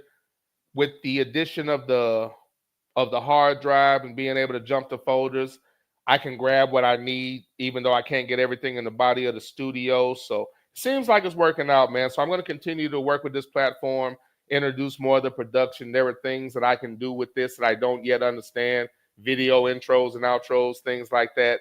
So once I get a hold of that, and then this is all me just, trial and error. I haven't asked for advice yet. So I'm going to get into the advice portion shortly and just continue to build on this platform and, build something that hopefully can be bigger and better than what we had on Spreaker, even though we do have these chat limitations. Look, man, I appreciate y'all. Can't do the music like I used to, but moms taught me how to cook when I was younger. I still love to cook to this day. Thank you for that skill set, moms. Well, mom, you know what? I'll keep it the way I say it, but both of them talking about to cook. But mom's talking about to cook when I was younger. I still love to cook to this day. Thank you for that skill set, moms. Love you. And speedy recovery. And I probably won't take your advice. I know you said you're good, but I'm going to make my way up. I'm just waiting because I know how you are. You're going to get tired of sitting around and you're going to want to do shit. So I'm going to go up there and, be there for a minute, cook for you and all that so you can chill on out because I already know what it's going to be. She does not like to sit still. Okay. I'm sorry. Give me 1 second, man. I'm sorry. 1 second.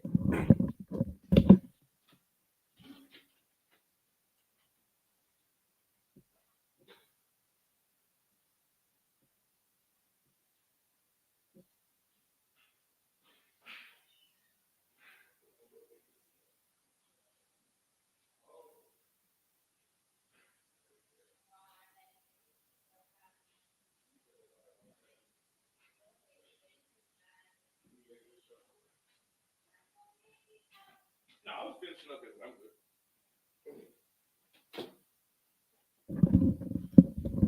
good. Sorry about that, man. Had to get the door. My apologies. Hey, thank y'all for that speedy recovery. But speedy recovery to moms. Let that heal up so she can get back on her feet. And look, she's been walking around with all this discomfort and shit. You know how tough old heads are and shit. She had to get screws on her feet and get arthritis scraped out. So that means she's been walking on this. It's been hurting. You know what I'm saying? So there's a screw in there and all of that. You know what I'm saying? Most of the swelling is from that. But once it heals, she's going to feel so much better in the way, like, she's been fighting that anyway. And when that's not there, because when you were around her, you couldn't tell. So, you know, once that's gone, she's going to be good. She's going to be good. And she can come down whenever and stay with me. Room's ready for her, so it's all great. Hey, look, man, appreciate y'all. Before I get out of here, R.I.P. DT. Where's my bottle? What I got here? Pops taught me to think of all I speak, but do not speak all I think. Simply put, that means that sometimes you either need to shut the fuck up or at least think about what it is you're about to say and who you're about to say it to. Pops also taught me how to be a man. I appreciate that because on a regular basis, I witness those that don't conduct themselves in that manner, and I'm glad I'm not one of those individuals. As always, I'll take a shot for Pop, R.I.P. DT.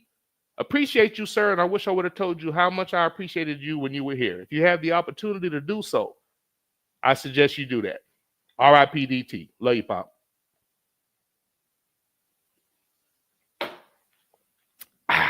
It's okay to think. It's not illegal yet. If somebody teaches you something, take the time to look into it for yourself. This initiates the learning process. What I'm simply saying is, don't get taught, always learn. If somebody teaches you something, you're being told. If you don't investigate it, you're being programmed. You're being taught something. You don't look into it, which means somebody can tell you anything. Don't get taught, always learn. Question everything.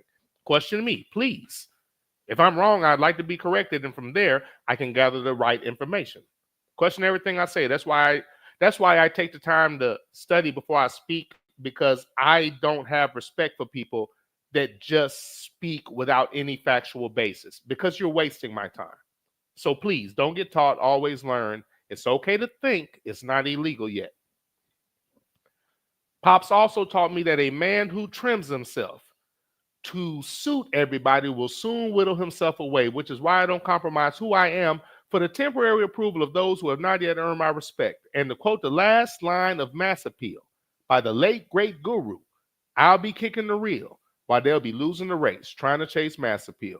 I appreciate y'all. Thank you for the back and forth. Thank you for my stress relief. I consider this to be therapeutic. That makes all of you my de facto therapists. And as always, ladies and gentlemen, I thank you for the session.